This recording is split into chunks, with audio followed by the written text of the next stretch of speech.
Arratsaldeon eta eskerrik asko ekitaldi honetara hurbildu zareten guztioi. Herri agintariak, herri ordezkariak, jaun eta andreak, lagunok guztiok.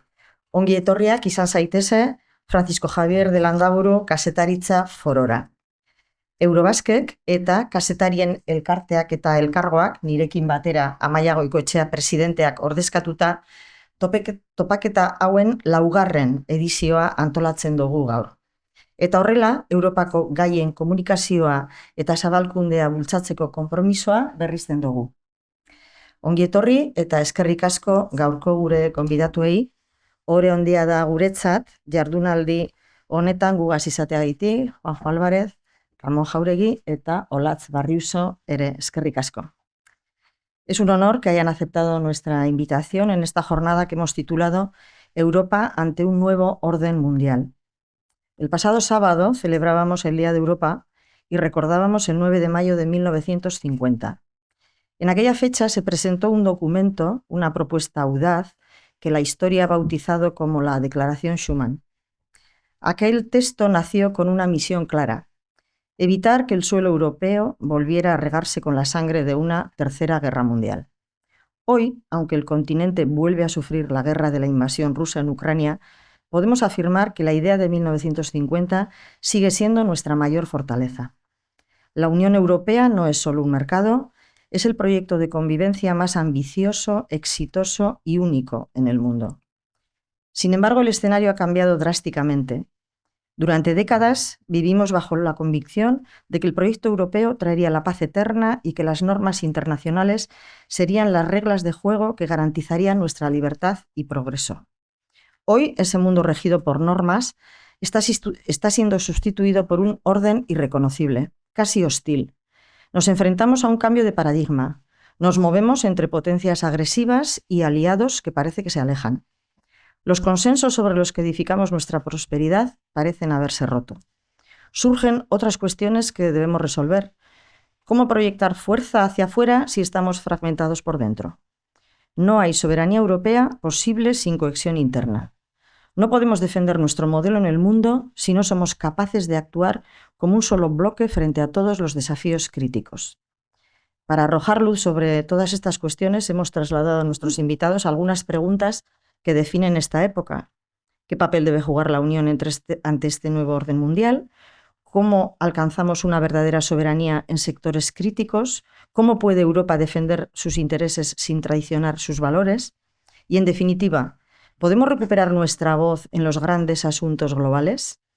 Y sin más, no quiero robar yo más tiempo a nuestros invitados, que son grandes conocedores de Europa, sus instituciones y su funcionamiento, y que seguro que nos darán luz para entender muchas de las claves de esta situación geopolítica en general y de Europa en concreto. Eskerrik asko.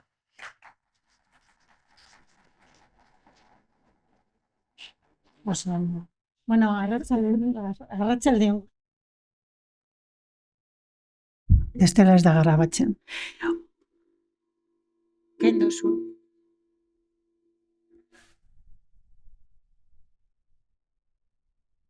Bueno. Entzuten da bai, primera. Bueno, ohore handia da Eurobaskearekin Europari buruzko mahai inguru hau antolatzea. Mila esker Bizkaiko batzar nagusiei beraien egoitz polita hau usteko. De los 195 países que hay en el mundo, 50 de ellos pertenecen a Europa, uno de los 6 continentes existentes y el segundo más pequeñito, el más reducido de tamaño. Este viejo continente de raíces profundas, esta Europa de los pueblos, de las culturas, de la solidaridad y de la integración, de la búsqueda de paz, no levanta cabeza ni entusiasmos. Está en apuros, está incendiada por conflictos dentro y fuera de sus fronteras. Europa se encuentra en una encrucijada compleja que amenaza la convivencia, el espíritu y los valores que impulsaron la creación y puesta en marcha de todo el andamiaje institucional de la UE. Europa en general y la UE en particular, de representar un proyecto ilusionante de casa común, segura, de campamento base para toda la ciudadanía europea, ha pasado al colapso demográfico, al estancamiento económico, al caos político, a una endeble posición geoestratégica y a un irrelevante liderazgo y protagonismo a nivel mundial. A este diagnóstico de crisis y preocupante debilidad se suma la desafección por la política, la ausencia de élites y de líderes europeos potentes, excelentes, que generen confianza y nos den seguridad. Dado el momento actual, cabe preguntarnos si Europa, en el actual marco de guerras cruzadas y cambio de paradigma, está derrotada, si está en la UBI o si progresa adecuadamente. En la declaración de Schuman quedó dicho que la paz mundial se puede salvaguardar, no se puede salvaguardar sin esfuerzos creativos equiparables a los peligros que la amenazan. Bueno, pues lo mismo se puede aplicar con respecto a esta desorientada Europa. No va a recuperar el prestigio y la confianza ciudadana, el prestigio a nivel mundial, sin unos líderes y esfuerzos creadores y creativos, como decía Schuman, equiparables a los peligros que la amenazan. Esfuerzos creadores, creativos, generosos, por parte de todos, que nos ayuden a reencontrar la ilusión, a reencontrar el viejo sueño de una Europa con alma, con fuerza, con personalidad, donde más allá de lobbies, de intereses partidistas, de castas y de burocracia, importe la dignidad humana, los derechos humanos, la paz, el interés general y la igualdad de oportunidades, que sea todo eso que sea real y facilite la convivencia pacífica. Hay que apostar por la esperanza y por la confianza. Esperanza y confianza, porque son el motor de los cambios, de las revoluciones, de los avances, de la innovación. Yo estoy convencida de que pueden quienes creen y sienten que pueden. No podemos permitir que la complejidad de estos momentos nos aplaste y nos derrote. Decía Mario Benedetti: no te rindas, por favor, no cedas, aunque el frío queme, aunque el miedo muerda, aunque el sol se ponga y se calle el viento. No te rindas, continúa el viaje y persigue tus sueños. Churchill dejó dicho que el éxito es de fracaso en fracaso, sin perder el entusiasmo, para más que predecir el futuro, ser capaz de que lo construyamos de verdad entre todos. La inteligencia de una persona y la madurez de una sociedad se mide por la cantidad de incertidumbre que es capaz de superar. No debemos permitir que la complejidad y la injusticia, la locura actual, nos pueda. Hay mucho canalla, hay mucho loco, hay mucho miserable, pero hay gente maravillosa, hay gente excelente, hay excelentes profesionales con ganas de construir un mundo mejor, una Europa mejor y de gestionar la incertidumbre con esfuerzos creativos y creadores. Euskal kazetarien elkartearen izenean, eskerrik asko hemen gurekin egoteagatik eta gozatu mai inguru honetan. Mila esker etortzeagatik.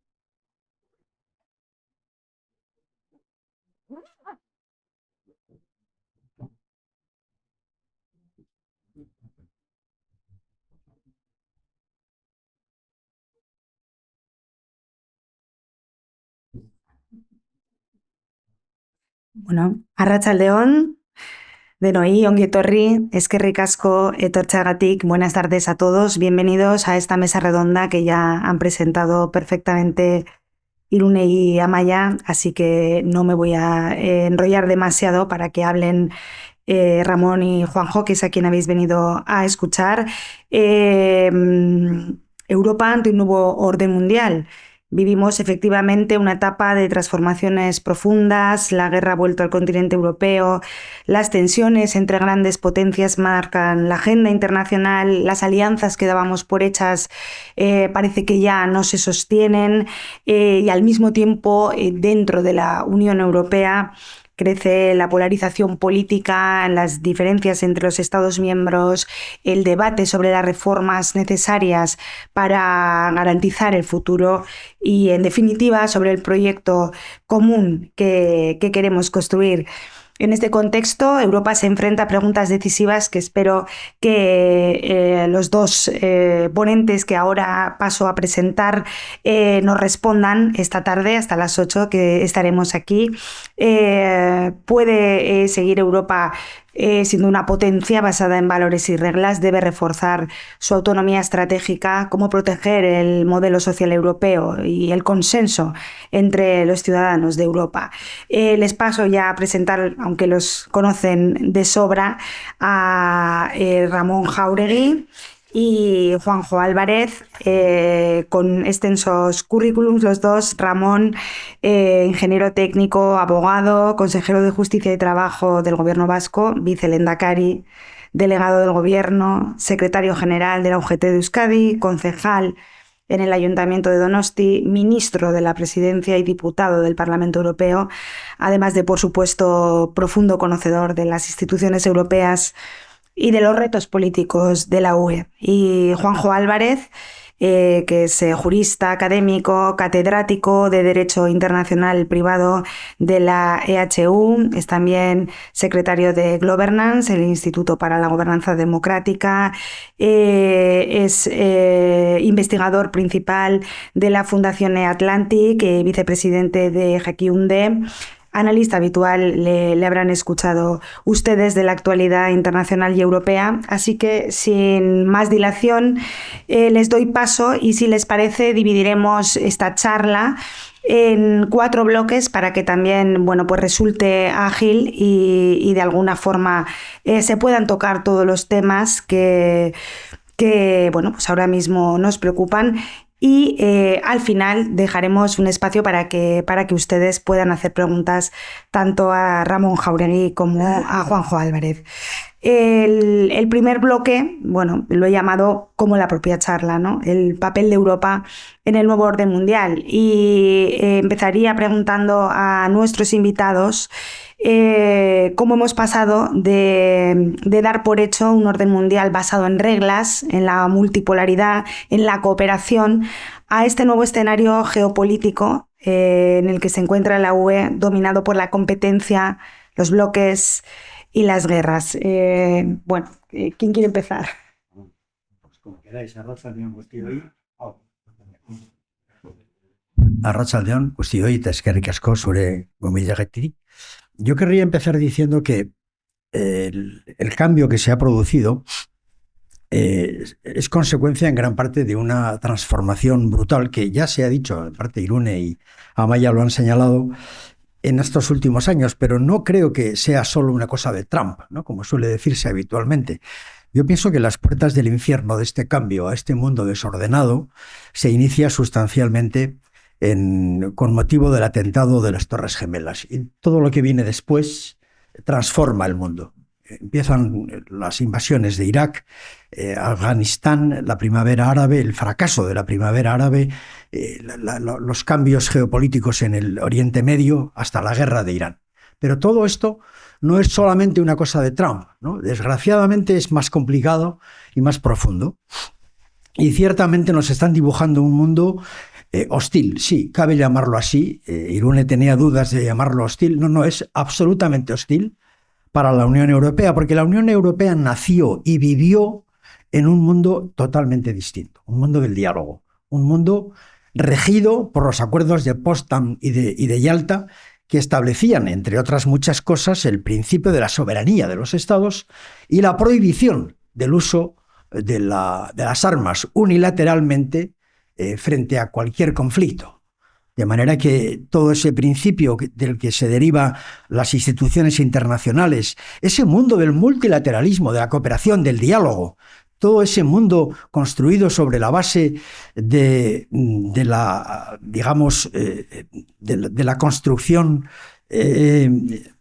conciliada de los conflictos, ha desaparecido. Esto tenemos que ser absolutamente claros, porque los rasgos que definen el nuevo mundo son totalmente antagónicos, ¿no? Para empezar, por ejemplo, recordando que en el fondo dos grandes hegemones han aparecido en el mundo y China y los Estados Unidos se disputan el mundo entero. Y este es un mundo imperial. No tiene nada que ver con el mundo que hemos vivido toda la segunda mitad del siglo XX, porque esos dos hegemones se disputan todo. El Ártico, la tecnología, el espacio, el comercio, todo. Y utilizan la ley de la fuerza. Y utilizan el interés nacional. Esos dos principios han sustituido al derecho internacional, a la cooperación, a las instituciones internacionales, a todo. Y esto lo estamos viendo todos los días. En segundo lugar, es que a esos dos hegemones se suma un tercero que no tienen ni la potencia económica ni tecnológica que tienen los dos grandes, pero tiene una enorme capacidad de disolver o de amenazar, que es Rusia con su capacidad nuclear. Y también con su, digamos, proyecto imperial. Ellos quieren ser un imperio, ellos quieren volver a ser lo que fueron y absolutamente amenazan o invaden, porque invadieron Ucrania para recuperar la Gran Rusia, pero pueden invadir los Balcanes o los Bálticos, o mover el Sahel con la Wagner, o amenazarnos a todos con su enorme poderío nuclear. A eso hay que añadir, yo creo que un mundo en el que, como consecuencia de todo lo anterior, el derecho internacional, Juanjo lo dirá mejor, todo lo que es el derecho humanitario, surgido en gran parte de las instituciones derivadas anteriormente, están siendo abandonados, sistemáticamente violados. Y por último, el cuarto rasgo de este mundo que estamos describiendo es el abandono del multilateralismo. El multilateralismo ha sido un factor clave de estos 50 años pasados, porque la humanidad, la comunidad internacional, consciente de que había sucesivos problemas que reclamaban la cogobernanza, desde el cambio climático a cualquier otro problema, a la protección de los océanos, cualquiera de los grandes problemas supranacionales, el multilateralismo te aportaba un instrumento, la capacidad de ponerse de acuerdo y de materializar en convenios internacionales leyes de aplicación universal. Esto también se ha abandonado. Y no es el problema solo de que hayan abandonado el Acuerdo de París o la OMS. Es que, desgraciadamente, los problemas que sucesivamente la humanidad sigue planteándonos ya no tienen instrumentos de cogobernanza. No hay multilateralismo. Verbigracia, cuando discutimos sobre si los niños o los jóvenes tienen que acceder o no a las redes sociales, o al revés, si las redes sociales pueden acceder sobre ellos, no hablamos de una ley española ni europea, hablamos de una cogobernanza internacional, porque si no, no hay manera de poder obligar a las tecnológicas. Y así podríamos seguir con la inteligencia artificial y con mil problemas que han ido apareciendo. Entonces, estamos en ese nuevo mundo. Borrell solía decir mucho, y con esto acabo, que Europa tiene que aprender el lenguaje del poder. Es una frase bien delicada, porque nosotros tenemos un soft power, ¿no? Nos hemos movido en ese mundo armonioso, cooperativo, dialogante que estábamos describiendo. Pero ese mundo ha desaparecido. Y nuestro soft power en la jungla no se oye, no se escucha, porque hay una ley que se llama la ley de la fuerza. Y entonces el problema de Europa es cómo juega su rol. Y esa era la pregunta, ¿no? Y creo, y termino, que lo tenemos difícil. ¿Tenemos fuerzas? Sí. ¿Somos una potencia comercial? Lo somos. Podemos comerciar, y somos, de hecho, un país que comercia con 70 países del mundo. ¿Somos una potencia reguladora? Lo somos, a veces en exceso, pero somos una potencia que marca vanguardia en multitud de materias. Somos una potencia, un referente social, civilizacional, cultural, político, como modelo de sociedad. Lo somos para el mundo entero. Pero somos un soft power. Para ser un poder que ejerza su rol y defienda sus intereses, hay que ser una potencia. Hay que ser una potencia. Lo dijo Macron hace muy poco tiempo, tenemos que pasar de la minoría de edad a la mayoría, y la mayoría exige ser potencia. Somos un soft.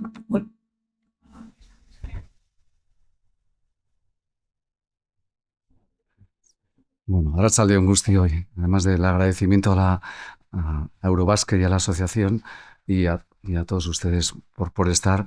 Es un placer dialogar, que no debatir, aunque seguro que también hay elementos de discrepancia contigo, Ramón. Y esta primera pregunta es, yo creo, el contexto más importante de todo el resto, porque todo lo que has apuntado me parece absolutamente cierto, pero todo lo anterior está anclado también en 1945, de donde parte el pecado original, que era un sistema imperfecto e injusto, creado por los ganadores de la guerra, que reservaron una gobernanza en la que 5 estados deciden por 197, cada uno de ellos con el veto permanente, donde no hay ningún estado de Latinoamérica, ningún estado asiático, ningún estado africano, y no se les espera. El origen de lo que hicimos hace 80 años, plenipotenciariamente los estados, diciendo que buscábamos el arreglo pacífico de las controversias, que solo se permitía el uso de la legítima defensa, que contempla artículo 54 una posibilidad que solo lo hemos empleado en Siria precisamente para castigar a Rusia, no por razones humanitarias, ¿por qué no lo hemos hecho en Gaza? Pero que contempla un uso de la fuerza que lo justificaría. Todo eso se anclaba en cómo seguir dominando el mundo, en modelos de dominación del mundo. Y Europa, que fue una creación intelectualmente fantástica y que ahora estamos en un cambio de marco cultural total, que luego lo podremos comentar, nació bajo los auspicios de Estados Unidos, no solo con el plan Marshall del recordado Berlanga, ¿no? Sino haciendo que Alemania, la más próxima al estigma del comunismo, estuviera dominada y controlada, ¿no? Desde el primer momento. ¿Por qué en Berlín hay 50 ojivas nucleares en manos del Pentágono? ¿Por qué? ¿Nosotros buscábamos dominar el mundo? No, ¿no? Como Europa, y es un proyecto de paz fantástico, y ahora nos encontramos, lo has descrito perfectamente, como todo ese débil equilibrio salta por los aires. Hace mucho tiempo que las instituciones multilaterales vivían en la falta de autoritas, ¿no? Y cuando una institución, en cualquier contexto, en el de un territorio histórico, en el de un municipio, en el de una comunidad autónoma, en el de un Estado, en el de la Unión Europea o en el mundo, cuando hay un declive de las instituciones, se compite y no se coopera. Primero hemos competido con trampas mercantil y comercialmente, también la Unión Europea con su proteccionismo selectivo, pero mucho más países. Y ahí la primera declaración de Trump, cuando entró en el 2001 China, no estaba entonces él, pero cuando llegó fue el primero que dijo, ¿no? Que en este club de la OMC del multilateralismo, asociado a no hacer trampas, asociado a mantener unas reglas básicas de convivencia también en el comercio, hay un tramposo, que era China, que dijo que iba a entrar, que se iba a democratizar, que no iba a hacer lo que hoy diríamos ayudas de Estado, que iba a respetar todos los cánones, no lo hizo, y él dijo, cuando hay un tramposo en el club, o le echamos, o cambiamos las reglas del juego, o como no vais a hacer ninguna de las dos cosas, yo también voy a hacer trampas.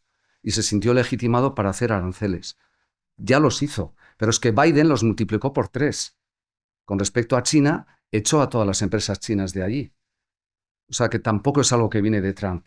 Pero tampoco viene de Trump desde el 98, cuando entendemos que Nuremberg era algo que dignificaba a la humanidad y que no era suficiente con tribunales ad hoc, casi siempre para dirigentes de países africanos con los que podíamos ejercer una supuesta autoritas moral, cuando decidimos que tenía que haber la posibilidad de perseguir a los jefes de Estado, a los militares o a quienes auspiciaran 5 bárbaros delitos, el de genocidio, crimen en contra de la humanidad, crimen de lesa humanidad, el ámbito de crímenes de guerra, y decidimos crear la Corte Penal Internacional, ¿Qué estados no ratificaron la Corte Penal Internacional? Estados Unidos, China, Rusia, Ucrania, Israel, podría seguir. Pero todos ellos ya estaban anticipando que no se ajustaban a esas reglas de juego. Y lo que Trump hizo con respecto a Gaza no es diferente de lo que venía haciendo Biden. Lo que pasa es que obscenamente lo verbalizaba.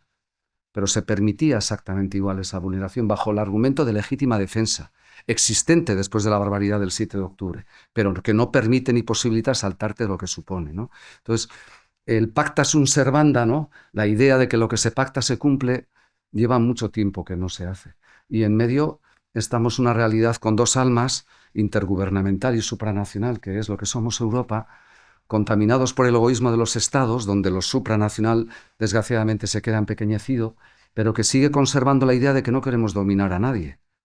Y tenemos un frontispicio, la Carta de Derechos Fundamentales, infrautilizada jurídica y judicialmente, que no solo habla de derechos de los ciudadanos europeos, que habla de derechos de las personas en el mundo, y que debería de servirnos para estar orgullosos de que existe esto, aunque Francia lo colocó en el protocolo anejo a Lisboa, para que no pareciera un tratado constitucional. Otra vez el ejemplo de que el verdadero amianto que tenemos dentro de Europa son los estados en ese ámbito. Pero estamos mejor ubicados que nunca si no hiciéramos diferentes varas de medir respecto a lo que son vulneraciones de derechos humanos, ¿no? A mí es lo que me duele como europeo, que no seamos capaces de esto, que nos hemos colocado, me lo decía Antonio Vitorino hace una semana, el que se coloca en la valla y tira para un lado o para otro según interese. Ese eclecticismo falso es lo que no cabe hacer hoy día, porque no queremos dominar el mundo. Estamos buscando algo que, termino, que el movimiento MAGA claramente nos odia porque nos envidia. Hoy, ¿dónde está Trump?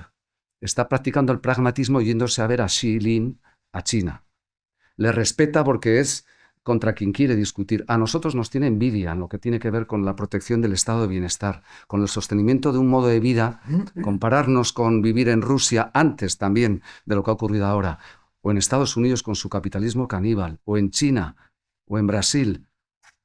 ¿Queréis ese modelo de sociedad o queremos conservar el nuestro, ¿no? Y a pesar de todas las imperfecciones que podamos hablar hoy, no podemos dejar que se vaya por el sumidero, precisamente porque no buscamos dominar el mundo. Y algo que has apuntado súper interesante, ¿por qué empezamos a ser ahora un socio fiable en el comercio internacional y qué oportunidad se abre ahí, ¿no? Seguro que lo podemos debatir. Pero yo creo que a ese mensaje duro, por apocalíptico, del sálvese quien pueda en lo que estamos viviendo, tenemos que contraponer otra manera y sentirnos orgullosos y defenderlo. Porque si hoy saliéramos a la calle para defender Europa, no llenamos detrás de la pancarta más que de 40 personas. Y si la llenamos de odio y de energía negativa, entonces sí. Y entonces deberíamos de ser capaces de entender que esto no lo podemos dejar que se escape, aunque no haya dirigentes capaces de sostener el proyecto con pasión para que no se pierda, ¿no? Por cerrar un poco este primer bloque, veo, bueno, decía Ramón, ¿no? El soft power lo tenemos difícil, ¿no? Frente a la ley de la fuerza, y a ti, Juanjo, te escuchaba, bueno, de alguna manera decir, no podemos dejar que esto se vaya por el sumidero. Así, por situar un poco, ¿hay razones para el optimismo en el futuro? ¿Cuál es el peso real que tiene ahora mismo la Unión Europea frente a Estados Unidos, a China, a Rusia? Hablabais de todos ellos. La pregunta que la gente, ¿no?, se hace en la calle es, ¿pero verdaderamente pintamos algo o vamos a pintarlo en el futuro? Volvemos a vosotros. Yo soy muy pesimista. Yo creo que estamos en un momento, digamos, existencial en Europa, ¿no? Ha habido muchos momentos críticos. Siempre se ha dicho que superábamos las crisis avanzando, construíamos una nueva planta en este bello edificio. Yo creo que en este momento los elementos de la Unión Europea son existenciales, y los retos, quiero decir, y solo si somos capaces de enfrentarlos seremos capaces de salir adelante, obviamente, ¿no? Yo creo que no estamos pintando nada. Sí, nuestra presencia en el conflicto de Oriente Medio, por ejemplo, es patética. Al mismo tiempo que lo hemos hecho bien en el caso de Ucrania, porque está al lado y hemos tenido una unidad importante, pero no tenemos potencia, no tenemos unidad, no operamos con los mismos intereses. Como dice Draghi, somos una confederación con intereses demasiado antagónicos en muchísimos temas. Yo ahí lo dejo porque la pregunta era como muy simple. ¿Eres optimista o no? Yo en este momento yo estoy muy preocupado. Creo que es uno de los momentos más dramáticos de la Unión Europea. Yo soy como Sartori, pesimista constructivo, porque yo creo que sí, o sea, creo que a pesar de fuerzas centrípetas que las hay, entre otras que el centro de Europa se está desplazando hacia el este, no tengo nada en contra particularmente del este, ¿no? Pero creo que no abrazan verdaderamente los valores de lo que entendemos como proyecto europeo y que yo creo que está ocurriendo silentemente algo llamativo. Si hoy nos pusiéramos a reformar el Tratado de Lisboa, a lo mejor hacíamos una reformatio impeius, involucionábamos. Seguramente sería así. Pero sin embargo estamos haciendo desde hace mucho tiempo, sin ir más lejos en la pandemia, pero también ahora, cosas que no están en los tratados y que con voluntad política se está llevando adelante. Es decir, y luego hay otra cosa que tú conoces mucho mejor que yo, que es que el alto funcionariado bruseliano es consciente de que no se puede dejar de la mano el proyecto. O sea, están abrazando la idea de que realmente no se puede perder este proyecto desde ese ámbito. Y a mí eso me hace pensar que, a pesar de que las reglas de juego son muy complejas, ¿no? Porque, volviendo a lo anterior, nosotros lo que dijimos era que frente a lo que se hizo en el 45, una élite de 5 estados, por cierto, dos europeos hasta que se fueron los ingleses, ¿no? Francia y el Reino Unido dentro de ese bloque, porque habían participado en la confrontación mundial de la que emergió ese nuevo orden injusto. Pero nosotros lo que dijimos en Europa es: vamos a democratizar el veto. Y con 27, actualmente, cada uno de ellos con el veto en todos aquellos temas nos lleva a la insignificancia. Es absolutamente cierto todo eso. Pero aun siendo cierto eso, creo que el trabajo hacia adentro, no sé qué tiene que ocurrir para que haya una catarsis que nos lleve a actuar, ¿no? Me refiero a que el cálculo, después de lo que dijo Draghi, también Letta más concretamente, pero que la falta de unidad o de mercado interior es el equivalente a un arancel del 55%, y lo han calculado exactamente, que nos empobrece como economía todo lo que eso representa o simboliza en esa vertiente. La idea cada vez más imprescindible y que se está haciendo selectivamente en Schengen, en el euro, en libertad, seguridad y justicia, ahora incluso con mayorías cualificadas en temas de relaciones internacionales, es no imponer, no impedir, ¿no? O sea, hasta los 2000, en que tuvimos la regla de la unanimidad, no elaborábamos una ley europea en materia de familia, en materia de derecho privado, porque Polonia considera el matrimonio sacramental. Y nosotros tenemos el divorcio exprés. ¿Cómo íbamos a poner de acuerdo? Dijimos: tú, Polonia, no quieres entrar en una regulación de divorcio, no te preocupes, no entras. Pero no me impidas que un mínimo de 1/3 de los estados entremos. Y así hemos empezado casi siempre 9 o 10 estados, y hoy día hay 27 normas ratificadas por más de 20 estados, que se han ido sumando a una comunidad en la que no entras cautivamente. O lo hacemos así, porque sincrónicamente, si tenemos que ir todos al mismo tiempo, esperamos sentados y no avanzamos. O hacemos eso, o efectivamente nos debilitamos como proyecto, porque lo intergubernamental es ese amianto del edificio europeo. Es lo que impide, y como cada uno mira en su egoísmo, en su demos o sujeto político, pero tenemos tantas potencialidades que quiero pensar que se imponga la sensatez, Ramón, y que podamos llevarlo adelante. Bueno, Ramón, ¿te apetece contestar algo a lo que comentaba ahora Juanjo, o pasamos, si os parece, al segundo bloque? Que bueno, luego tendremos ocasión de hablar de reformas. Hablemos ahora, si os parece, de seguridad, defensa, autonomía estratégica, que es un debate, creo yo, también candente cuando hablamos de Europa. Bueno, hemos visto a Trump, parece que ahora tiene otras cosas, ¿no? Más urgentes, y ha aparcado de momento lo que algunos líderes han denominado delirios expansionistas, ¿no? Con la vista puesta en Groenlandia, parte del Reino de Dinamarca, miembro de la UE.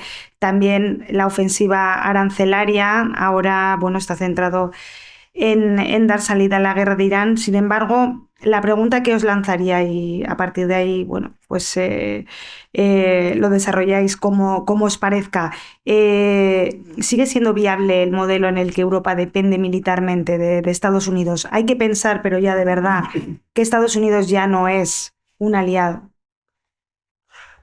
Bueno, si queréis sigo yo y luego le dejamos a Juanjo que haga de primero. Yo voy a seguir un poco con ese espíritu provocador que traigo a esta mesa, en parte para generar reacciones, porque sinceramente creo que a veces exagerando un poco los retos y los problemas, hacemos más europeísmo. Esa es un poco mi convicción personal. Por eso mis aportaciones tienen un cierto aire exagerado, pero no creo que demasiado, ¿no? Yo pienso en materia de seguridad, etcétera, no solamente en materia de seguridad militar o de defensa, sino también en seguridad económica, un poco todo lo que en este momento se llama una Europa segura.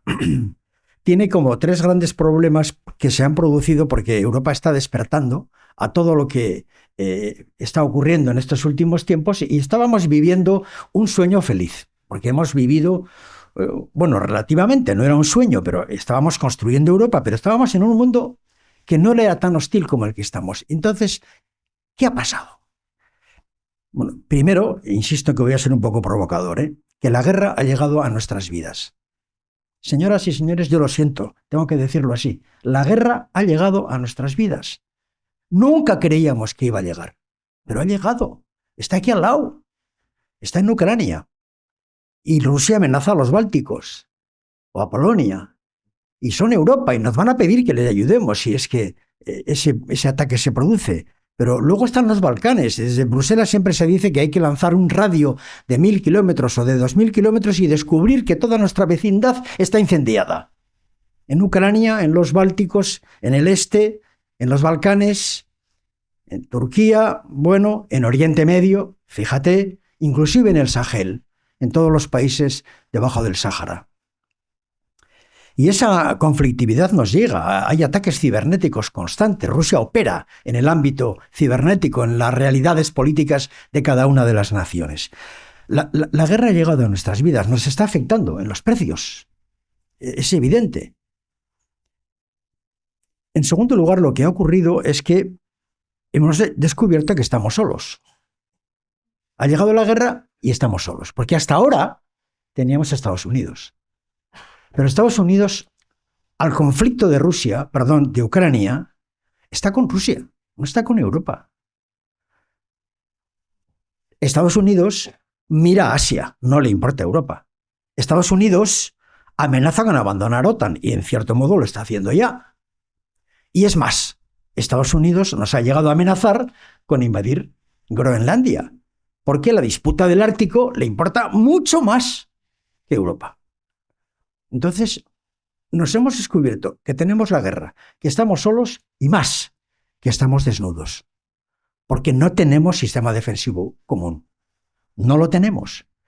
Y ahí llevamos 2 o 3 años con un esfuerzo enorme en materia militar, con previsiones financieras súper importantes, todos los países invirtiendo cada vez más, Suecia y Finlandia se meten en la OTAN, hay que gastar más, hay que gastar más. ¿Y cómo lo estamos haciendo? Gastando en planes nacionales. No hay todavía una planificación de un sistema defensivo europeo. Señoras y señores, lo siento. En el único plano militar en el que tenemos una única industria europea, la aeronáutica, una única compañía europea, Airbus, que fabrica, por cierto, la mitad de los aviones comerciales del mundo, tiene que construir el avión de combate europeo, pero Francia no quiere compartir tecnología con Alemania. Señoras y señores, esto está ocurriendo. Cuando Alemania ha tomado la decisión de invertir en hacer un gran ejército, que lo necesitamos, porque la gran defensa militar en el este va a ser Alemania, y ellos estuvieron castigados porque no podían hacer ejército con los acuerdos de Potsdam y de Yalta, y luego ellos mismos nunca han querido hacer un gran ejército, pero ahora sí, han decidido hacerlo. Y atención, los viejos demonios de la división europea han vuelto a surgir, porque en Francia se preguntan, tan fuerte será el ejército alemán. ¿Y si mañana gobierna AfD en Alemania, que tiene el 26% de los sondeos? Y les preocupa. Entonces, empezamos a descubrir que el 80% de nuestro gasto en materia defensiva lo compramos en Estados Unidos, todos los países, casi todos.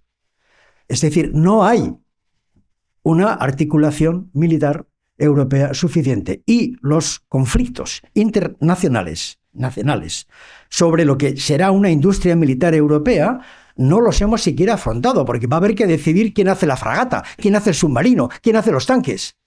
Y eso implicará resoluciones nacionales súper complicadas, muy difíciles de tomar. Y estamos muy lejos de eso. Esa es mi aportación. Es que estamos desnudos y solos. Y el tercer elemento que ha surgido de este sueño feliz es que de pronto hemos descubierto que en estos últimos 20 años Europa ha perdido pie. Ya descubrimos en la pandemia que habíamos hecho una deslocalización en la globalización desordenada. No teníamos respiradores, no teníamos mascarillas, no teníamos semiconductores, faltaban cantidad de productos básicos en una cadena de producción absolutamente concatenada en el mundo entero, y de pronto hemos descubierto que es que lo habíamos hecho bastante mal. Inclusive habíamos decidido llevar a los talleres chinos a hacer todo lo que era muy barato, pero ahora los chinos venden el 30% de las manufacturas del mundo. Y estamos implorándoles que traigan una fábrica de coches a España o a Eslovaquia, porque lo hacen muy bien y muy baratos. Y de pronto las dependencias europeas son enormes. Pongamos Estados Unidos, la defensa, las comunicaciones, las telecomunicaciones, el espacio, el comercio, la tecnología, la energía. Todo dependemos de ellos. Y de los chinos, materiales críticos, tierras raras. El 90% de la producción de la gran transición ecológica, que son las fotovoltaicas, lo tienen ellos. Hay que comprárselo a ellos. Insisto en la provocación. De pronto Europa descubre que ha perdido pie y que no compite. Hay un dato revelador en el ámbito tecnológico. En el año 2000, Europa y Estados Unidos éramos, grosso modo, de la misma renta. De la misma renta. Hoy la renta per cápita americana es el 100 y la nuestra el 75 o el 80, no llega. Es decir, hemos perdido 20 o 25 puntos de renta. Somos mucho más pobres. Es que dependemos de ellos de todo. Para depender, dependemos hasta de los pagos. Porque las tarjetas que pagamos, Visa y Mastercard, son americanas, y un botón les permite bloquear todo el sistema de pagos en Europa. Por eso estamos creando el euro digital, queremos crearlo para evitar esas dependencias. Esa es la Europa que tenemos. Es una Europa que de pronto se ha despertado en este mundo hostil con estos cambios y ha descubierto que la guerra está ahí, que estamos solos, que estamos desnudos y que hemos perdido unos años brutales en capacidad tecnológica, competitiva, cadena de producción, etcétera, etcétera. Con esto termino. ¿Qué quiero decir con todo esto? Que el reto es brutal y que solo si afrontamos un periodo de grandes decisiones políticas que implican más integración, más gasto, inclusive alguna revisión de modelo social. No quiero ser dramático o melodramático, pero quiero recordar que los alemanes acaban de decidir recortar un poquito la política sanitaria pública para poder invertir en defensa. Es un gobierno de coalición. Populares y socialdemócratas. Lo han llevado bastante mal los socialdemócratas, mis compañeros, pero es que los márgenes financieros de los gobiernos europeos no son muy grandes, más bien son muy pequeños. Y todo lo que estoy planteando entraña un conjunto de decisiones políticas en gobiernos muy inestables en toda Europa, muy complicadas. Juanjo, tu turno, si te parece. Justo decía Ramón, ¿no? Hablaba del recorte del gasto social en Alemania.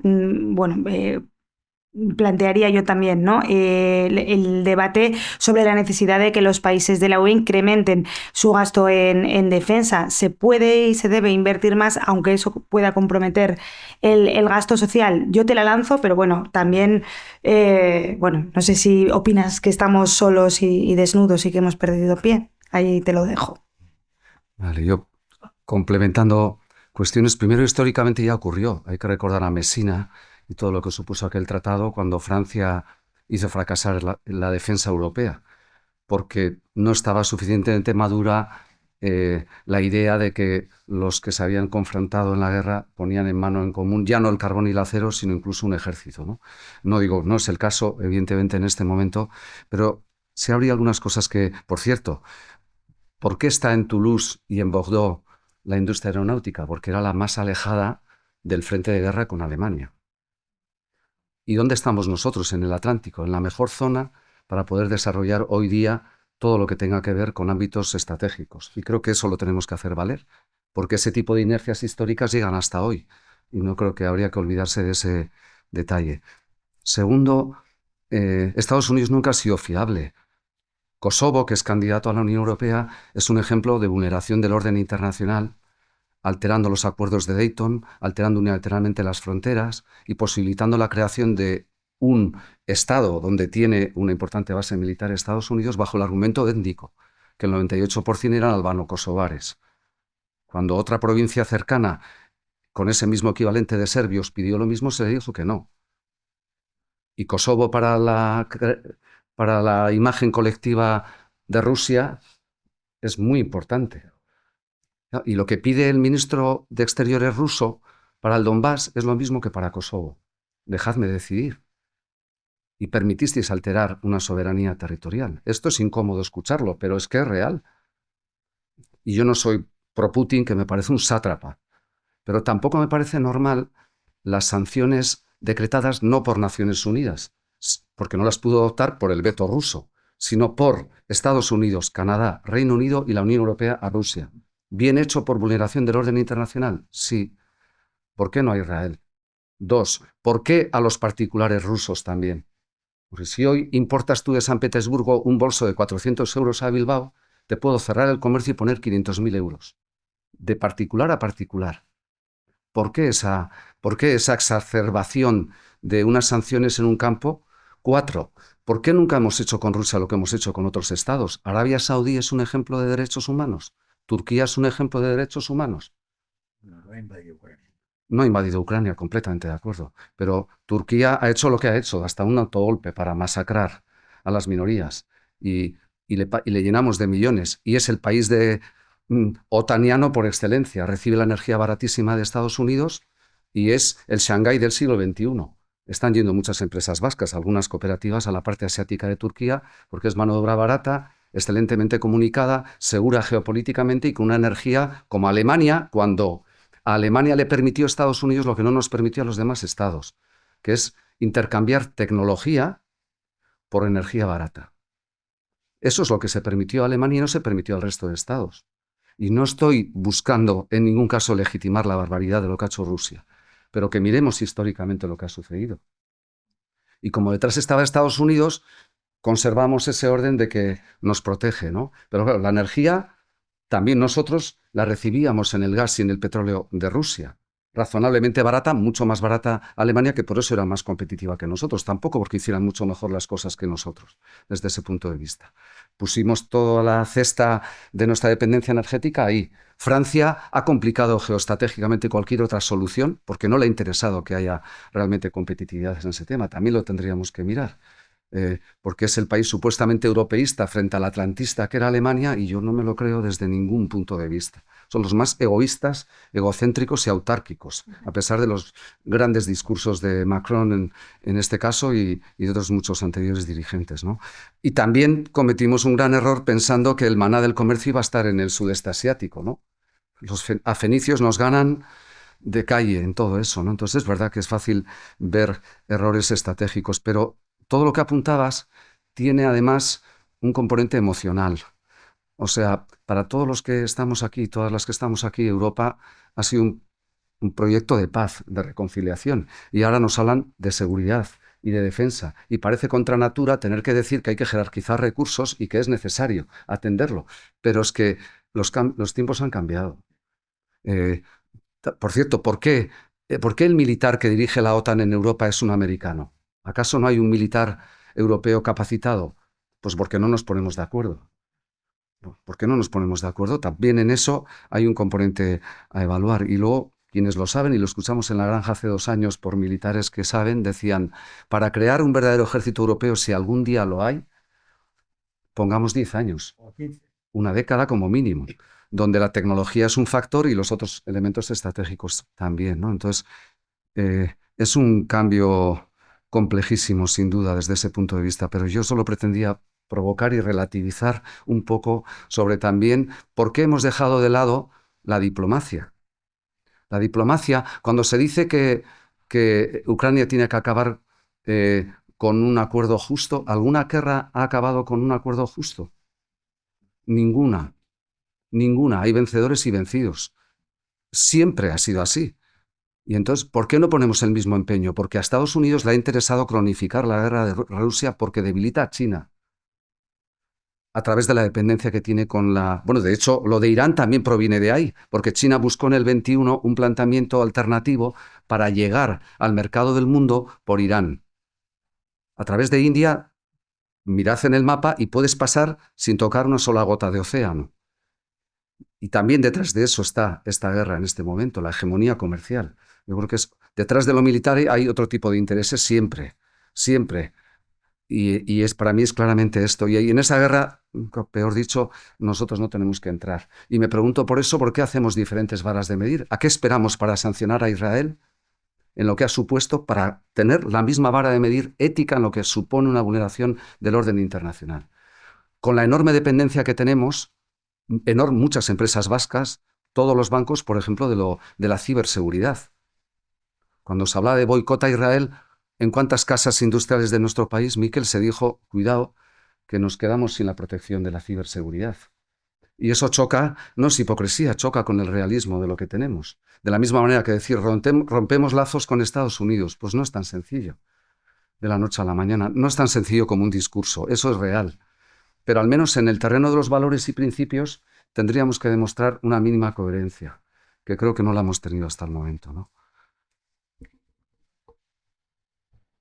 De hecho, bueno, habéis planteado un montón de debates interesantes. Hablabais algo también de la energía, ¿no? Yo creo que merece la pena explicar de qué hablamos cuando hablamos de autonomía estratégica, ¿no? Que es algo que oímos constantemente a los líderes políticos. Europa necesita autonomía estratégica. ¿De qué estamos hablando? ¿Estamos hablando de mayor autonomía energética?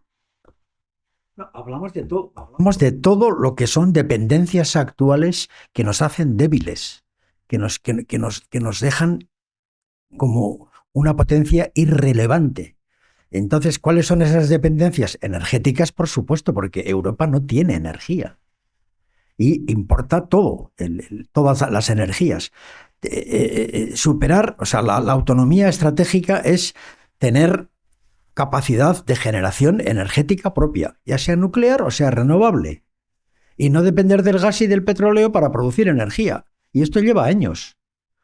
Pero también ahí empezamos a descubrir nuevas dependencias. España ha hecho un esfuerzo formidable, ejemplo en el mundo entero, de transformación en la fuente energética, pero todas las plantas fotovoltaicas tienen un 90% de dependencia de China, porque son los productores de toda esa producción y de las baterías, que también son un elemento clave ahora para dar sostenibilidad a la energía renovable, porque las baterías se hacen con litio, y el litio está en Bolivia, Chile y Argentina, 60% de la producción de litio del mundo, y ellos tienen la tecnología para procesar esas salinas. Y hablamos de dependencias tecnológicas. Hace falta que yo recuerde lo que nos dijo Draghi en su famoso informe. Voy a recordar algunos datos. Solo 4 de las 50 empresas tecnológicas más importantes del mundo, 4 de las 50 son europeas. El 70% de los modelos de inteligencia artificial se desarrollan en Estados Unidos, el resto en China. El 30% de los unicornios, WhatsApp, por ejemplo, Booking, por ejemplo, nacidos en Europa, se fueron a Estados Unidos. ¿Por qué? Pues porque allí tenían el sistema de desarrollo y financiero adecuado para poder desarrollarse. La computación cuántica, que es la gran innovación del momento. Las 5 empresas más importantes del mundo son americanas y las siguientes 4 chinas. En Europa tenemos 50 laboratorios haciendo muy buena investigación cuántica. Uno en Euskadi, por cierto, y otro, no me acuerdo dónde, en España. Hay 40. ¿Hemos unificado eso? ¿Competimos realmente en la investigación cuántica o no? Eso es la autonomía estratégica. No depender en el espacio, como vamos a depender ya de quienes quienes dominan el espacio. Y luego recuperar también nuestra propia competitividad, que es obviamente en función de la tecnología, pero también de un mercado interior que nosotros, a pesar de que hemos hecho cosas maravillosas, el euro, antes lo ha comentado Juanjo, en fin, el euro es un invento extraordinario, un paso formidable, pero señoras y señores, tenemos 4 o 5 cosas en el mercado interior que son una ausencia flagrante. El sistema energético que acaba de decir Juanjo, no podemos exportar energía desde España porque Francia tiene vetado la red, pero no hay un sistema eléctrico europeo. No tenemos campeones europeos en todas las materias, en telefonía, en telecomunicaciones, en ferrocarriles, no los tenemos. No tenemos un mercado financiero propio para atraer el ahorro europeo. 300.000 millones de euros todos los años se van a las bolsas americanas. El dinero de ustedes, señoras y señores. Porque la Kutxa también lo lleva allí. Todos se lo llevan. No hay un sistema financiero, no hay un mercado de capitales, no hay una industria europea de los servicios financieros. Entonces, claro, ese mercado interior que tiene que funcionar mejor reclama esos esfuerzos de integración. Si ven, cuando hablamos de todos los problemas que podamos plantear, las respuestas siempre están al final en que tienes que hacer esfuerzos de integración. Tienes que ceder soberanía. Ceder soberanía. Esa cosa que hemos llamado la soberanía que tanto emociona a tanta gente, hay que cederla. Si no la cedemos no somos nada. No somos nada. Esa es la verdad. Me encanta la parte final, porque no. Es Europa, y dentro de Europa España, y dentro de España Euskadi, y dentro de Euskadi los territorios, lo que nos toca es gestionar la interdependencia. No hay otra. Pero precisamente por eso te escuchaba y yo creo que, no sé qué economista era que me encantó diciendo que bajo la aparente fortaleza de Trump poniendo los aranceles se olvidaba de que una nación o un Estado es rico cuando importa lo que no tiene y cuando exporta lo que tiene. El mundo se enriquece no como dijo Adam Smith con el egoísmo de las naciones, sino intercambiando. Y nosotros tenemos una capacidad, igual entramos luego en esa dimensión comercial, todavía infrautilizada, pero que está emergiendo por la evidencia de que Estados Unidos no es un socio fiable en ningún caso, y mucho menos en lo comercial. A ver qué ocurre con el NAFTA, con el acuerdo entre Canadá, Estados Unidos y México, que va a saltar por los aires probablemente porque él quiere bilateralizar, siempre quiere tener tete a tete, porque en eso es mucho más fuerte que yendo a una vertiente. Entonces, quiere romper Europa. Y exactamente por esa vertiente. Pero no. Dicho eso, es que en Europa que no tenemos una estrategia industrial, pero a la mañana se hablaba de sindicatos. ¿Alguna vez ha habido un acuerdo unánime de los sindicatos de los 27 estados europeos? Nunca. Ninguna movilización tampoco. Eso también tiene algo que decir, porque ni siquiera en reivindicar derechos sociales te pones de acuerdo. En el fondo hay un problema de que tú entiendes que tu mayor competitividad hace decrecer la competitividad del vecino. O sea, nos miramos de frente y cuando nos están diciendo, y es una evidencia, que la globalización o la mundialización se ha regionalizado, el comercio mundial ha bajado 2 puntos, que no es mucho respecto a todo lo que está ocurriendo. Pero lo que ha ocurrido desde mucho antes de Ucrania y mucho antes de Irán es que se ha regionalizado. Y ahí podemos ser campeones mundiales. Porque somos 500 millones de consumidores con una capacidad de gasto enorme, que lo que no tenemos es capacidad efectivamente de armonizar todo el capital y que hace que cuando escala un proyecto se vaya de aquí. El último que se nos puede ir es Wild Garden, el proyecto de ola artificial de unos buenos amigos de Zarauz, que cuando empieza a volar ya le han venido 8 fondos americanos a garantizar 4 generaciones de los dueños actuales. ¿Y quién resiste a esa tentación? de quedarte además viviendo. ¿Quién resiste a esa tentación? ¿Y por qué no hay capacidad? Estoy poniendo un ejemplo real. Yo fui secretario del Consejo cuando emergieron y en 10 años resulta que ahora eso es un pelotazo especulativo. No, han tenido capacidad de ingenio, capacidad tecnológica, capacidad para vender, y cuando lo tenemos todo, lo envolvemos para regalo y llega un capital de fuera y se lo lleva. ¿Cuántas veces ocurre eso? Eso es tremendo. Déjame que te interrumpa. Sí. No, hay una cosa que le quería decir a Juanjo. Él ha puesto el ejemplo de la política comercial. Pero ¿por qué Europa es tan potente negociando los acuerdos con 70 países? ¿Por qué acabamos de hacer el acuerdo con Mercosur? ¿Por qué con México también acabamos de modernizar? Con Australia, con India. Con Australia, con India, Singapur, Japón, Corea, Canadá. Porque Europa negocia en nombre de los 450 millones de europeos. No van 27 países a negociar. Porque los 27 hemos cedido la soberanía comercial a Europa. Y Europa, cuando se presenta en Singapur o en Brasil o en Canadá, va con la fuerza de representar 450. Si fuéramos solos no haríamos nada. Y dicho eso, que lo comparto, autonomía estratégica es un Guadiana. Apareció en los años 90, apareció en 2004 y lo sacó Macron de la chistera hace no tanto, ¿no? Entonces, pues es un concepto indeterminado que, como todos, vale para un roto y para un descosido. Lo que tengo claro es lo que no significa. Autonomía estratégica no significa autarquía, no significa encerrarte en ti mismo. Y creo que ese es un elemento clave. Pero, otra vez, las fuerzas internas, cuando hablamos de energía, ¿no? Alemania está quemando carbón como loco. Hablando de pequeños reactores nucleares. Macron yendo en la misma dirección. Nosotros, vamos a pensar en la hipocresía de nosotros como sociedad. Nosotros queremos a las 8 de la mañana ducha caliente y viene del fracking americano los gaseros al puerto de Bilbao. Y no queremos el fracking aquí y sí queremos que llegue con el coste que sea. Como está producido allí, no hay ningún problema. Pensemos un poco en esto. Segundo, estuve no hace mucho en Redella, en Madrid, y nos explicaban, afortunadamente, cómo gracias a la creación eólica y de energía solar y a nuestra secular dependencia en este país, en Euskadi, respecto a esa cuestión, que también alguna vez llegará a algún consenso desacomplejado para buscar un acuerdo, espero, en algún momento, pero eso también es un debe de la sociedad, porque los políticos pueden tener la convicción de que es necesario, pero no se atreven por el coste político que puede tener. Y nadie le pone el cascabel a ese gato. Alguna vez lo tendremos que hacer. Pero vuelvo atrás. Miras el mapa de creación eléctrica en España y la eólica y la solar es el doble de la nuclear.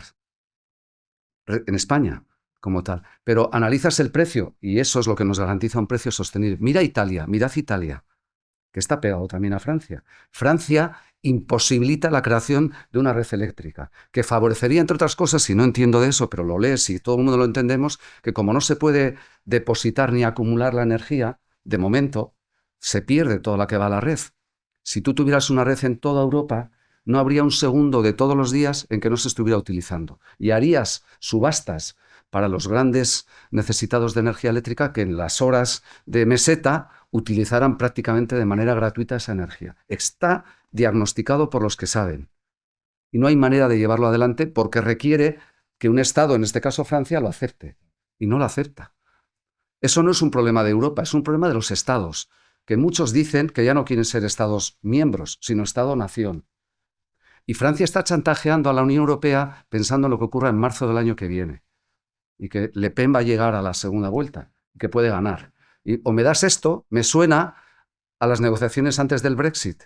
Dame todo esto que gano el referéndum. Pues al tiempo. Se lo dimos. Que no ocurre. Se lo dimos Hubo un acuerdo previo al Brexit. y ocurrió lo que ocurrió. Perdimos. O sea, perdimos la dignidad y la guerra, como Churchill citando esto. Entonces, pensemos un poco en ser coherentes otra vez en esta cuestión. ¿Y quién tiene que sacar los colores a Francia cuando está incumpliendo la normativa europea en infraestructuras, por ejemplo? ¿Cómo resolvemos esto? Al menos pongámonos de acuerdo en que estamos en el diagnóstico, a su vez de acuerdo el resto, pero no, estoy lanzando incertezas más que... No. De hecho, cojo el guante porque precisamente hablabas de Le Pen, hablemos, si os parece, ¿no? de cómo afectan los populismos y la polarización al proyecto europeo, de cómo nos vemos los propios europeos y por qué hay una evidente división entre las distintas visiones de Europa, ¿no? Cómo nos afecta eso. La derrota de Orbán hace poco se celebró como un auténtico triunfo, ¿no?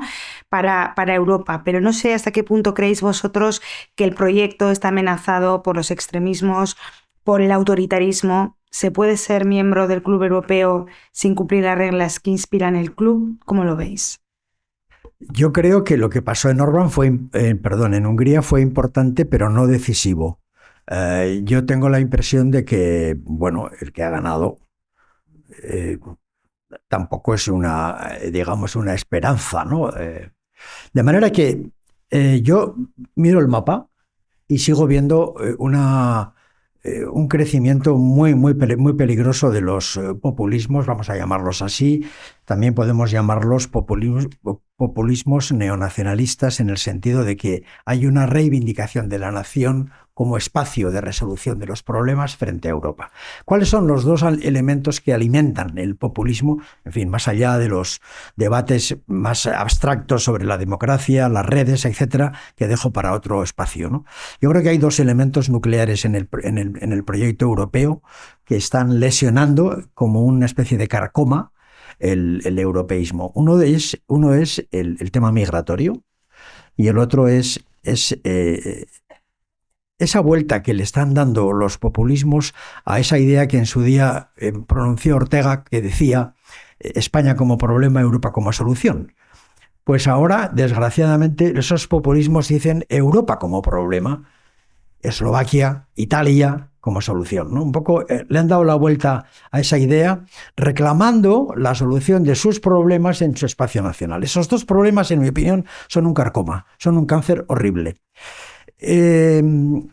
¿Por qué creo que el tema migratorio es un tema capital de la Unión Europea? Pues porque alimenta esos populismos por los que tú nos preguntas, Olatz, y la inmigración, en mi opinión, es la única solución a un problema existencial de la Unión Europea. Nunca, mejor dicho, existencial. Porque voy a recordar algunos datos demográficos de lo que somos, ¿no? Tenemos 91 millones aproximadamente de personas mayores de 65 años, pero serán, o seremos, no sé, ojalá seremos, 130 en el año 2050. No creo que me llegue, pero vamos, serán 130 millones de personas en el año 2050. Tenemos una edad media de 39 años en Europa y serán 49 en el año 2050, es decir, una sociedad muy mayor. Y podríamos seguir con más datos estadísticos, ¿no? Hay uno que a mí me parece que es revelador. Entre este año y el 2050 se van a perder 49 millones de personas que están trabajando actualmente porque se van a jubilar. Obviamente les van a reemplazar los cortes generacionales correspondientes, pero serán muchos menos que esos 49. De manera que el único sustantivo que tiene solución a este problema es la inmigración, no hay otro, porque la natalidad ya sabemos que no lo es. Y Europa no quiere migraciones, señoras y señores, dejémoslo claramente. No los quiere. Nos suicidaremos, ¿eh? Europa no quiere. ¿Por qué crece AfD en Alemania? Yo estuve hace unos días en Hamburgo, paseando por una calle cercana a la estación. Es totalmente árabe. Totalmente árabe. Yo comprendo que hay muchos alemanes que están cabreados, o en los banlieues franceses, o en los pueblitos cercanos a Londres, o en Milán. En fin, hay un montón de gente en Europa que no quiere, especialmente la islámica, la inmigración islámica. Nosotros somos un ejemplo en el mundo porque tenemos inmigración latina, fundamentalmente. Y bueno, es mucho más fácil. De manera que Europa tiene un problema con la inmigración. ¿Por qué? Porque crece el populismo, Lats. Y crece por ese factor. Y el otro gran elemento es un poco estos neonacionalismos europeos que anacrónicamente, absurdamente, piensan que la solución de sus problemas va a encontrarse en su propio espacio nacional. Y esto también tiene muy mal remedio, ¿no? Yo pienso, y con esto termino, que frente a esto no hay realmente no hay que inventar nada para combatir el populismo. No. Lo que hay que intentar es construir una Europa que recupere, por así decirlo, sus principios, sus valores, sus objetivos principales, su hoja de ruta, que está perfectamente marcada porque ya están diagnosticados todos nuestros problemas 20.000 veces, está perfectamente escrito. Basta coger el Draghi y el Letta y tirar para ahí. Lo que hay que hacer es hacer. Lo que le falta a Europa es acción, es integración, es decisión. Es liderazgo, y obviamente una política que combata esas tentaciones tan primarias que están en el corazón de muchas gentes, pero que hay que combatir políticamente porque tenemos razón para explicar, tenemos argumentos, tenemos bases. Es decir, el populismo neonacionalista se cae por sí solo, porque la pretensión de que haya solución en cada estado, no se dan cuenta de que van a enfrentarse al vecino, porque sus intereses van a chocar con el vecino. Y entonces es tan fácil, digamos, la argumentación teórica, moral, económica, política que tenemos para luchar, que yo creo que hay que hacerlo, no hay otro remedio. Y esta es para mí la respuesta a los populismos. Es muy buen planteamiento. Yo primero interpelaría a los dos grandes partidos de Estado en España para que se pusieran de acuerdo en torno a esto que estamos comentando ahora.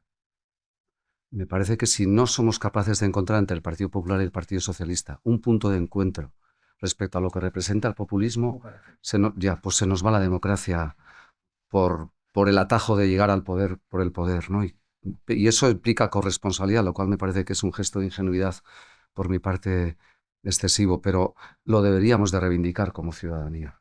Me parece, Ramón, tú tienes enorme experiencia política, pero creo que eso sería regenerar el espíritu democrático, con independencia de lo que pensemos cada uno o cada una. Me parece que es tan importante liberarnos de ese corsé a la democracia, que sería una manera de eso, y dos, respetar la educación y las formas, que me parece esencial. Si las pierdes, pero dicho eso, volviendo hacia atrás, bueno, por cierto, que me acordaba cuando hablabas de algo que Hugo Vázquez conoce muy bien, el contubernio de Múnich, ¿no? Cuando Franco intentó lograr relegitimar lo que ya había logrado vía Plan Marshall, incluso entrando al club, ¿no? Y se le dijo que no por lo que hoy serían los criterios de Copenhague, ¿no? Los criterios que revelan la existencia de un Estado de Derecho que se legitime como tal. Pero no hay que olvidar que el Tratado de Roma del 57 y los que siguieron, que sigue en vigor el de Roma, ¿no? Esos tratados, como todos los demás tratados, te permiten irte si denuncias el tratado, me voy, eso es lo que hizo el Reino Unido, pero que no te permiten expulsar a un Estado que ha firmado ese tratado. Nosotros lo que decimos es que podemos sancionar, pero no podemos echar. Y eso es un elemento que también hay que evaluar. Porque hay que recordar, estamos haciendo flashback puntualmente, pero habría que recordar el 2004, cuando fracasó tristemente la Constitución Europea. Fracasó, por cierto, ahí sacaba la patita ya la xenofobia. En Francia y en Holanda, en Países Bajos, dos países fundadores, en los dos, el factor migratorio, sobre todo pensando en Polonia, no solo, fue determinante para el no a la Constitución Europea. Y entonces no existía Vox, ni muchas de las formaciones, pero hay que recordarlo. Pero algo peor que todo eso fue que los 10 estados que entraron en el 2004 y que el requisito para entrar era ratificar la Constitución Europea, Polonia, Hungría, República Checa y Eslovaquia, Estonia, Letonia, Lituania, Malta y Chipre, 5 de esos estados retiraron la firma del tratado. O sea, en cuanto 2 dijeron que no, dijeron, esto no va conmigo. Querían el cazo, con perdón de la expresión, querían los fondos europeos, pero no creían en los valores europeos. Y eso demuestra que lo de los populismos no ha llegado con una marea negra, ha llegado con algo que existía, que también ha evolucionado. Por cierto, Japón, que a veces le ponemos como ejemplo, Japón no quiere inmigración por ningún lado y está mucho peor que nosotros demográficamente. Por no permitir, nos mira a los turistas bien, pero allí viven coreanos del sur, a lo sumo. No permite migración y quieren depositar todo en la tecnología para resolver su problema demográfico al tiempo. Pero digo porque a veces dibujamos el sol naciente como el ejemplo de lo fantástico y tampoco es así. O sea que también para que nos baje un poco el cargo de conciencia en todo lo que ocurre. En cuarto lugar, o en quinto, bueno, también por cierto Ginebra. En Ginebra, la cuna de la democracia fantástica, hay un referéndum para eliminar del skyline de las ciudades suizas los minaretes de las mezquitas. Pero tú te vas por Ginebra y la gente entra a las joyerías con burka. Como tiene buena chequera, no hay ningún problema para comprarte lo que estimes con dinero. Luego, hipocresía por todos los lados en relación a esta cuestión. Me parece que también debemos de tenerlo presente. Hablando de populismos y de conversiones, Meloni, ¿qué decíamos de Meloni? Y ahora tiene a Draghi, que es el Andreotti del siglo XXI, le da unas consignas económicas importantes, ella abraza la ortodoxia de la dimensión europea y acaba siendo el ejemplo de líder dentro de Europa. Y se nos ha olvidado de dónde provenía y lo que había. Es decir, relativicemos también todo lo que hay. Y por último, que en realidad los populismos abrazan los principios democráticos para involucionar en la democracia. Se apropian del concepto de libertad, pero ahora nadie quiere cargarse la Unión Europea. Los primeros populismos, cuando estabas tú en Europa, defendían el fin de Europa y la vuelta a los estados-nación con empalizadas. Ahora son más civilinos o más inteligentes marketingianamente, porque no dicen eso, dicen queremos cambiar Europa. La quieren convertir simplemente en un zoco, ¿no? Contra eso tenemos que pelear y entiendo que el resto de fortaleza política y de fuerzas estaríamos de acuerdo en defender este mínimo común denominador, pero tampoco llegamos a eso, ¿no? Entonces, en realidad quería subrayar que esto viene de atrás y que tenemos que tratar de lograr... La prueba de nuevo serán las elecciones francesas.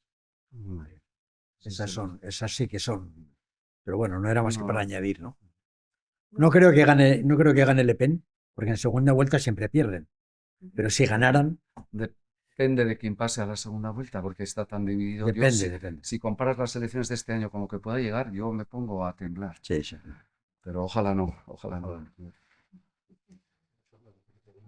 Bueno, creo que este tema lo habéis dejado claro y como quiero que quede al final de esta charla tiempo para que las personas que han venido puedan haceros sus preguntas, que seguro que serán más interesantes que las mías, pues vamos a por el último bloque, si os parece, hablar de reformas, porque, estamos hablando de las distintas visiones de los problemas que encara Europa, pero creo que hay un consenso generalizado en que para sostener el andamiaje hace falta hacer reformas profundas, ¿no? Entonces yo os preguntaría si, a bote pronto, si estuviera en vuestra mano, ¿qué modificaciones, qué reformas aplicaríais para asegurar el futuro del proyecto europeo? Vamos a ver, yo creo que efectivamente hay que hacer muchas reformas, y estoy totalmente de acuerdo.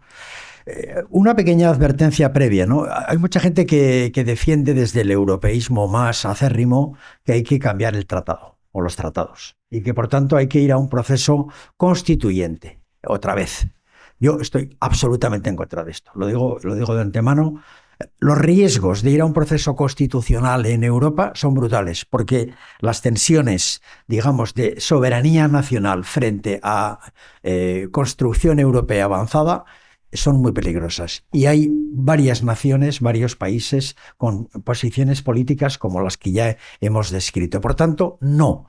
Los tratados dejémoslo como están. El de Lisboa, punto. Eso, primera observación. Segunda, hay que modificar sustancialmente los procesos de decisión. Y claro, aquí se ha dicho siempre, hay que eliminar la unanimidad. Eliminar es mucho decir.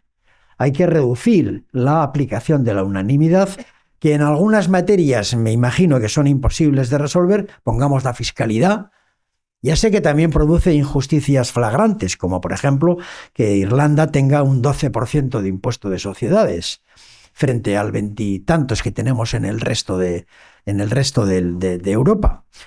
Pero eso está digamos, en la esencia de esa soberanía nacional originaria y no vamos a poder conseguir que en materia de fiscalidad se limite se elimine la unanimidad. Pero sí cabe incorporarlo, por ejemplo, a lo que es todo lo que hablamos de la política tecnológica, industrial, de defensa, toda la reorganización de las dependencias, la compra de energía a través de un consorcio europeo que implica como he dicho antes, cesión de soberanías. Ese tipo de decisiones tienen que ser por mayoría.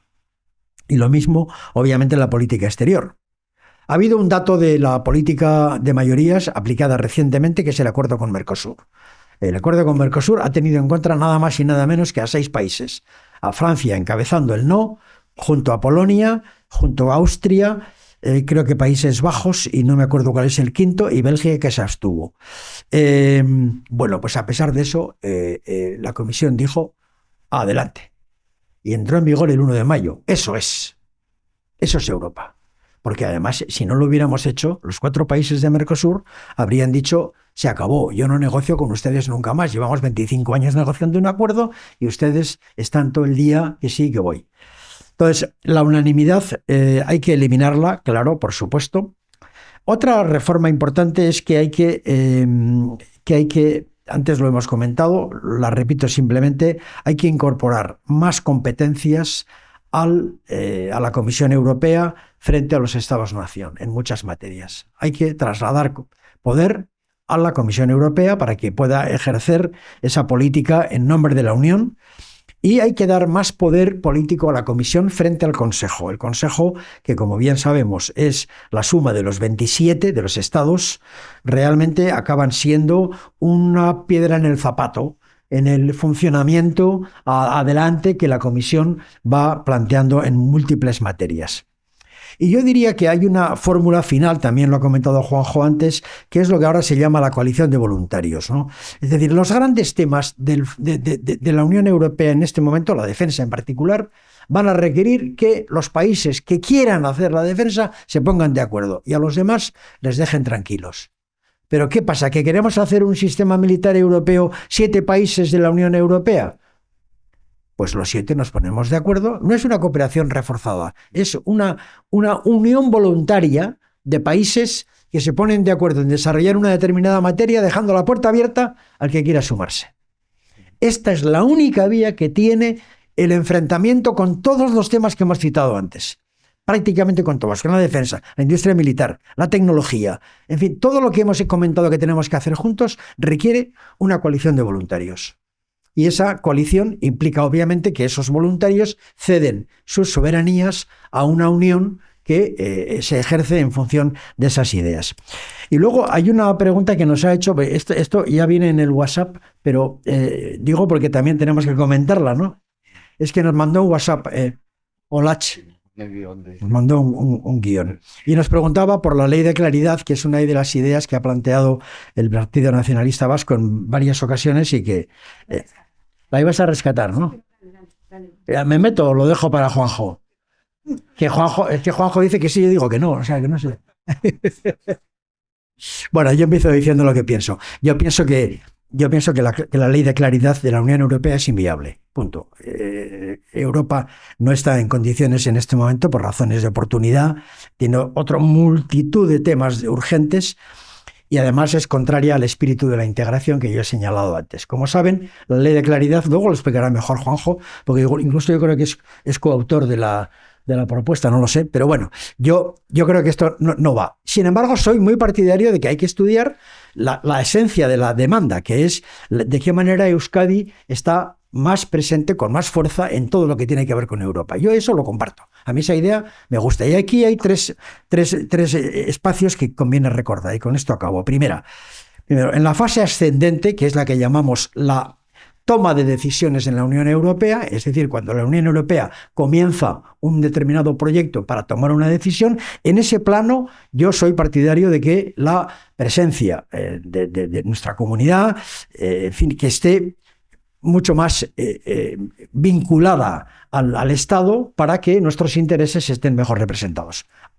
En la fase descendente, que es la que tiene que ver con la implementación, con la ejecución de las políticas acordadas por la Unión Europea, soy partidario de que, y esto ya se está haciendo, Euskadi tenga un papel cada vez mayor. ¿Por qué? Porque la ejecución, la implementación de esas políticas, pongamos Next Generation y otras muchas, implican que la comunidad autónoma, que es la que está en el terreno y la que opera con los agentes económicos y sociales, sea más eficaz. Y luego hay un tercer nivel que a mí me parece muy importante, y es que el Comité de las Regiones, que es una estructura que tiene la Unión Europea para que las regiones participen, Yo creo que tiene que establecer lo que yo llamaría una especie de club de primera división con las comunidades o los landers o las regiones que tienen poderes legislativos. Porque en el Comité de las Regiones están pues, un montón de regiones de toda Europa, más de 60, y allí están mezcladas churras con merinas. Pero claro, la potencia de una comunidad autónoma como la vasca,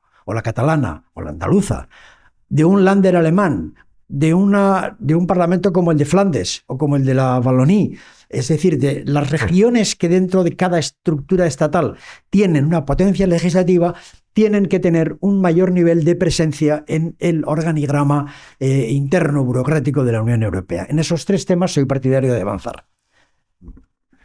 Pues Juanjo, tienes ahí por un lado las reformas y por otro el papel que debe tener, en tu opinión, Euskadi, y cómo articular esa voz propia en la UE. Esto último nos daría para otro encuentro seguro como tal, pero yo trato de responder. En la primera parte, todo lo que ha dicho Ramón lo comparto y se resume en que, igual que en el Consejo de Seguridad de Naciones Unidas, para eliminar el veto hace falta unanimidad y nunca va a haber, porque cualquiera de los 5 va a decir, estáis de acuerdo 199 estados y yo no estoy de acuerdo. En nuestro caso, para tocar una sola coma del Tratado de Lisboa hace falta unanimidad. Y por lo tanto, cuando eres consciente de eso, puedes utilizar el analgésico de enfadarte y de cabrearte o ser realista y decir, vale, no me voy a pegar con el muro, voy a intentar ver cómo puedo avanzar, ¿no? Y eso es lo que creo que es el pragmatismo que ahora llamamos un poco en torno a todo eso, y es en realidad buscar el planteamiento que explicaba Ramón, ¿no? Es decir, si tú no quieres integrarte más en una integración selectiva, no por selecta, no por elitista, sino porque buscas esto, lo puedo hacer en paralelo o al margen de la estructura que tenemos. Nada lo impide hacerlo. Y de hecho la estructura de defensa antes de Ucrania y después del Brexit ya contemplaba esto, con las reuniones en Versalles previendo esta posibilidad. Y no hay posibilidad de vetar a eso desde Europa porque, vuelvo a decir, es un tratado internacional y no veta esa posibilidad a los estados soberanos. Por lo tanto, posibilidad existiría. No quieres debilitar a la Unión Europea, pero como no llego hasta donde quiero, yo avanzo. Y creo que eso tiene que hacerse. De todos modos, no me resisto a pensar que en la gobernanza europea, sin quitar el veto, habría que democratizar y paneuropeizar el Parlamento Europeo en cuanto a las elecciones. Y sobre todo, que darle alma a través ciudadana. No sé, si ahora os preguntara 5 nombres de parlamentarios de los 75 en Euskadi, a que no hay mucha gente que dice 5 nombres. Y sin embargo sabemos que sirve para elegir un gobierno, un lehendakari y un gobierno.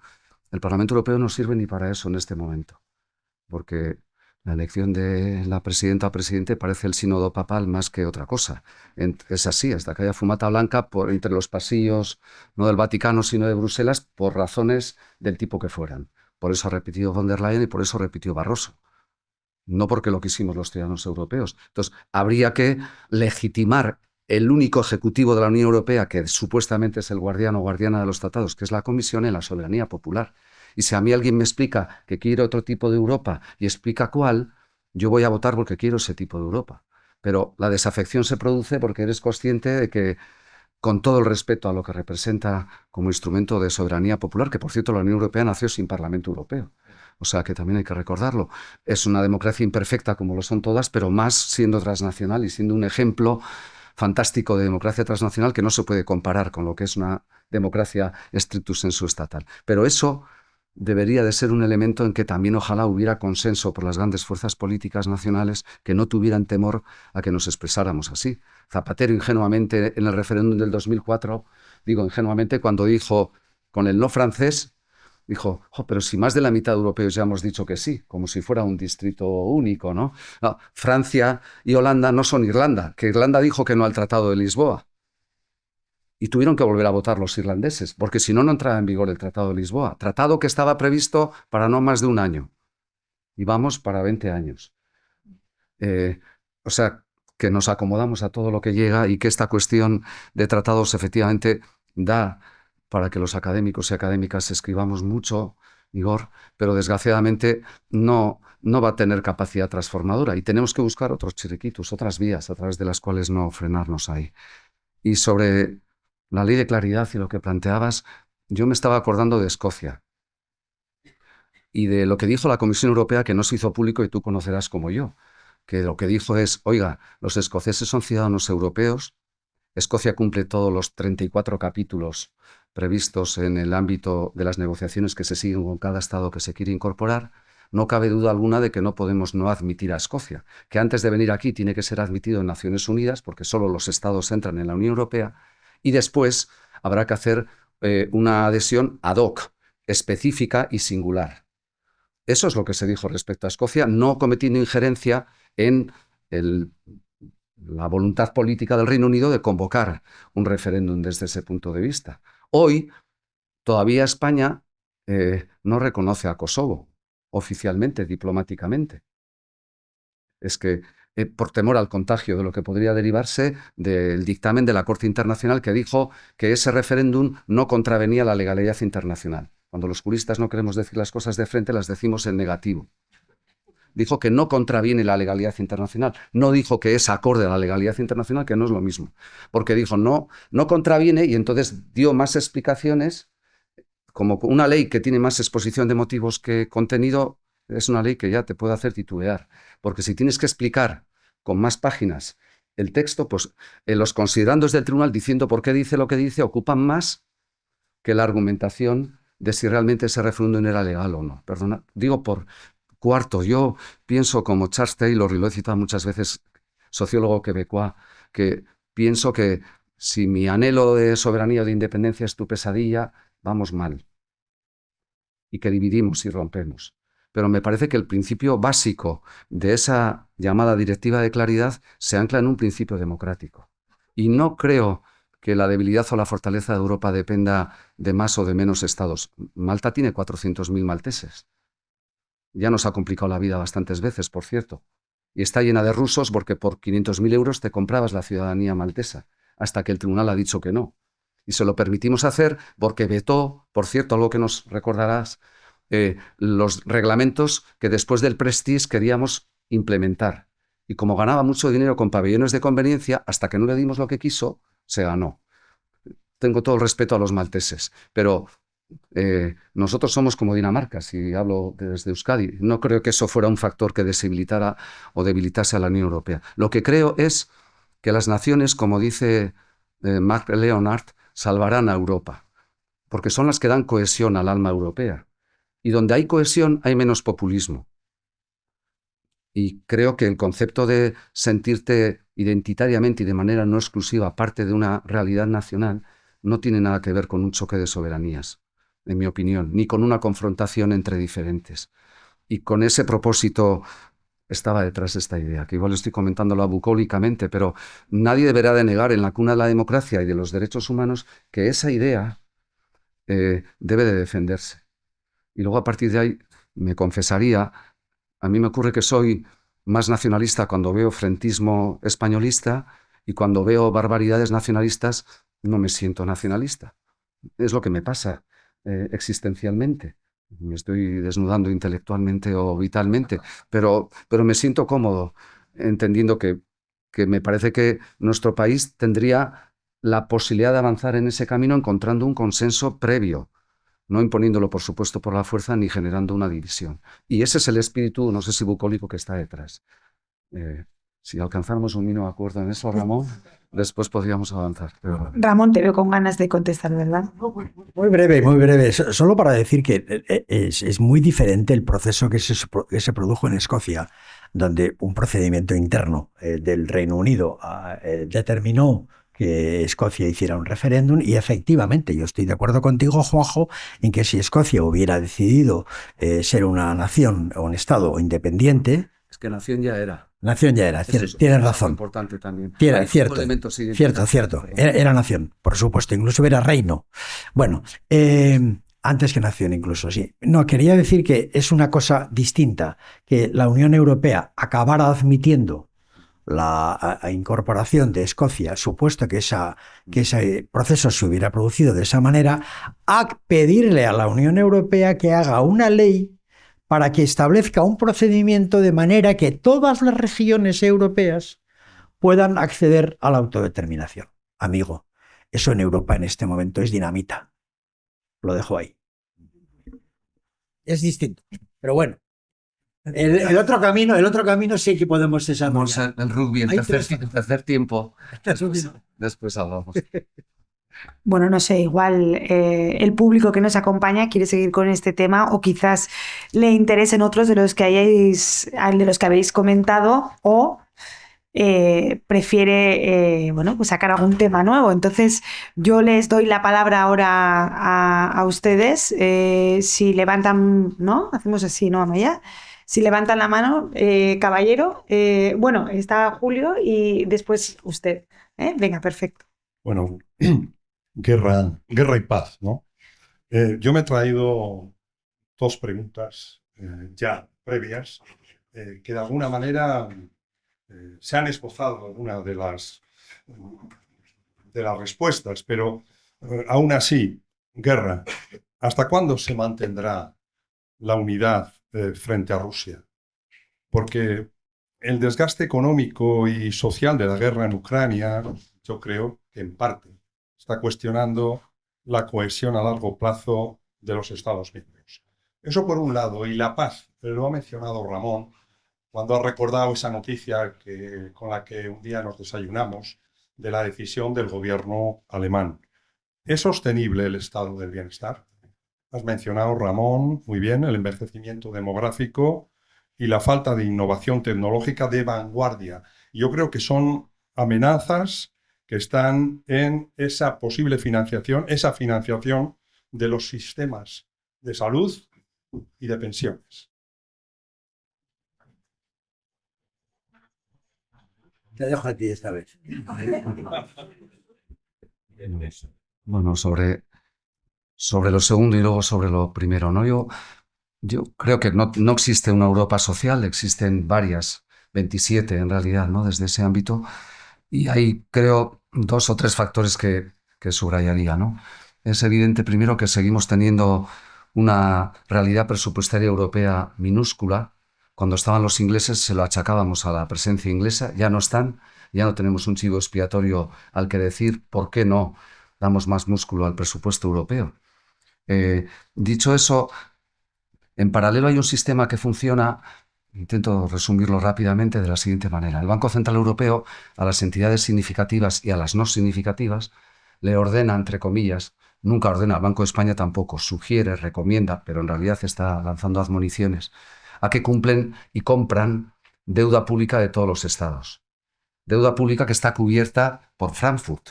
Es decir, no es el riesgo de la prima de riesgo a su vez, o no es el caso griego, porque te dicen, compra, refinancio lo que estoy dándole a la máquina para que no haya una inflación sobrevenida porque aflora más dinero, pero tú, aproximadamente, en los 2 bancos vascos, el 70% de activos que se mueven van a deuda pública de los estados de la Unión Europea. Riesgo cero, pero tampoco generas pulsión para proyectos, no me estoy oponiendo, eso da una garantía de solvencia porque no te arriesgas, pero no movilizas ese dinero para proyectos, que hasta el momento fluye de una manera razonable. Segundo vector importante, el parámetro de referencia macro hoy, con la opinión de Mikel, nuestro Sailburu, en Europa el relevante no es la deuda, sino el déficit. La deuda no es un problema cuando tenemos Frankfurt que te protege desde ese punto de vista. ¿Por qué Francia tiene un problema? Porque tiene un déficit de casi 4 puntos más que nosotros. Es decir, no es competitivo, no solo es que gaste más de lo que ingresa, sino que además no acaba sacando rendimiento a esa faceta.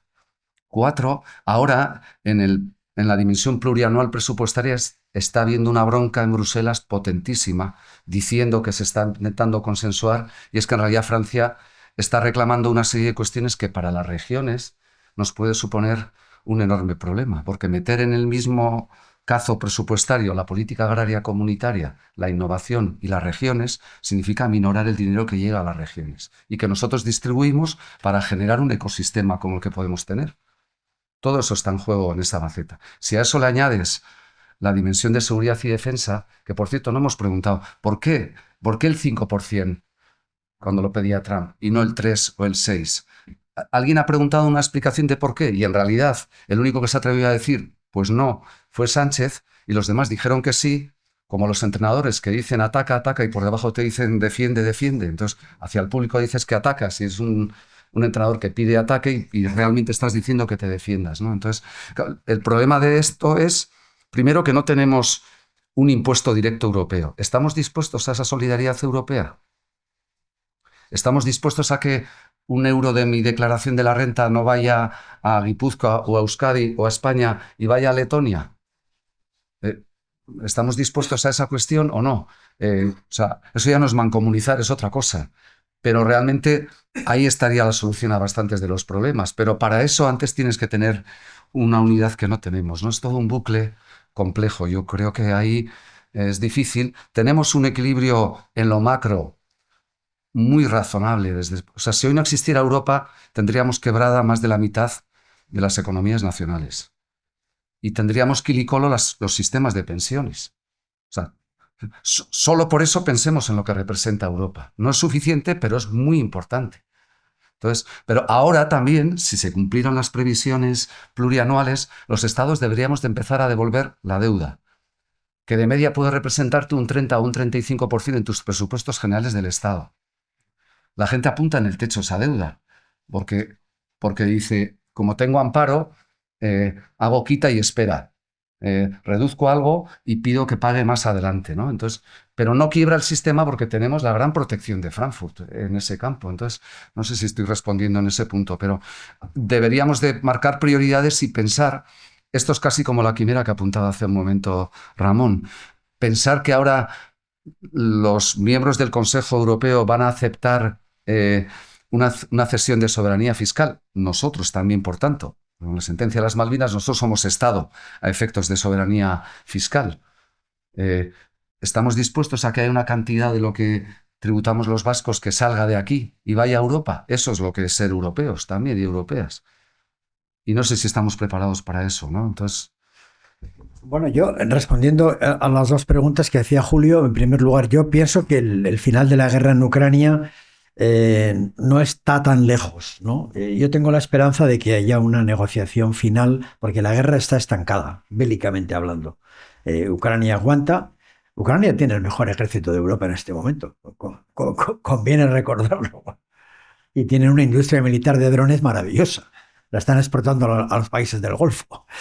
Entonces, aguanta el Donbass, y yo creo que habrá algún acuerdo en el cual probablemente el Donbass, que está ocupado por Rusia, tendrá una especie de referéndum o algo semejante, o se creará una línea, como se creó en su día en Corea, de territorio en disputa.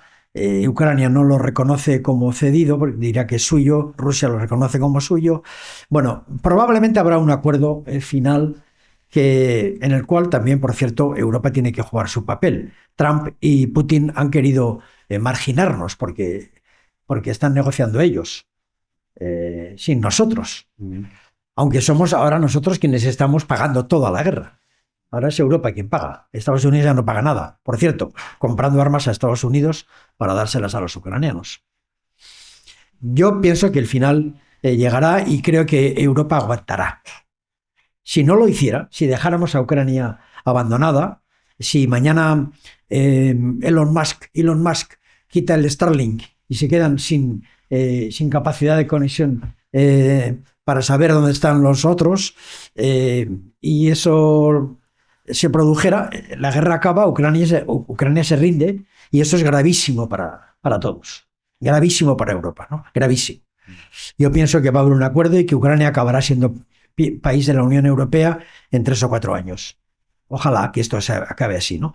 Y en relación con la sostenibilidad del estado del bienestar, yo pienso que lo más importante aquí es recordar, hay un debate que el tema de la defensa necesita tener presente, y es la existencia de una opinión pública pacifista muy profunda en muchas partes de Europa, de gente que apuesta abiertamente por, no digo la neutralidad, sino por no hacer ese gasto en defensa, porque no quiere la guerra de ninguna manera y por tanto acepta los riesgos de ser un país invadido, irrelevante, lo que queráis, porque obviamente lo seríamos una brizna en el aire, ¿no? Como Europa. Si no tuviéramos un sistema defensivo propio, no seríamos potencia. Esto que quede claro. Entonces, hay gente que acepta que no quiere ser potencia y punto. Y esa opinión pública existe. Esto está... ¿Por qué? Pues porque llevamos 70 años educados en la paz y no contemplamos para nada la perspectiva de la guerra para nuestros hijos, ahora que estamos aquí algunos mayores, ¿no?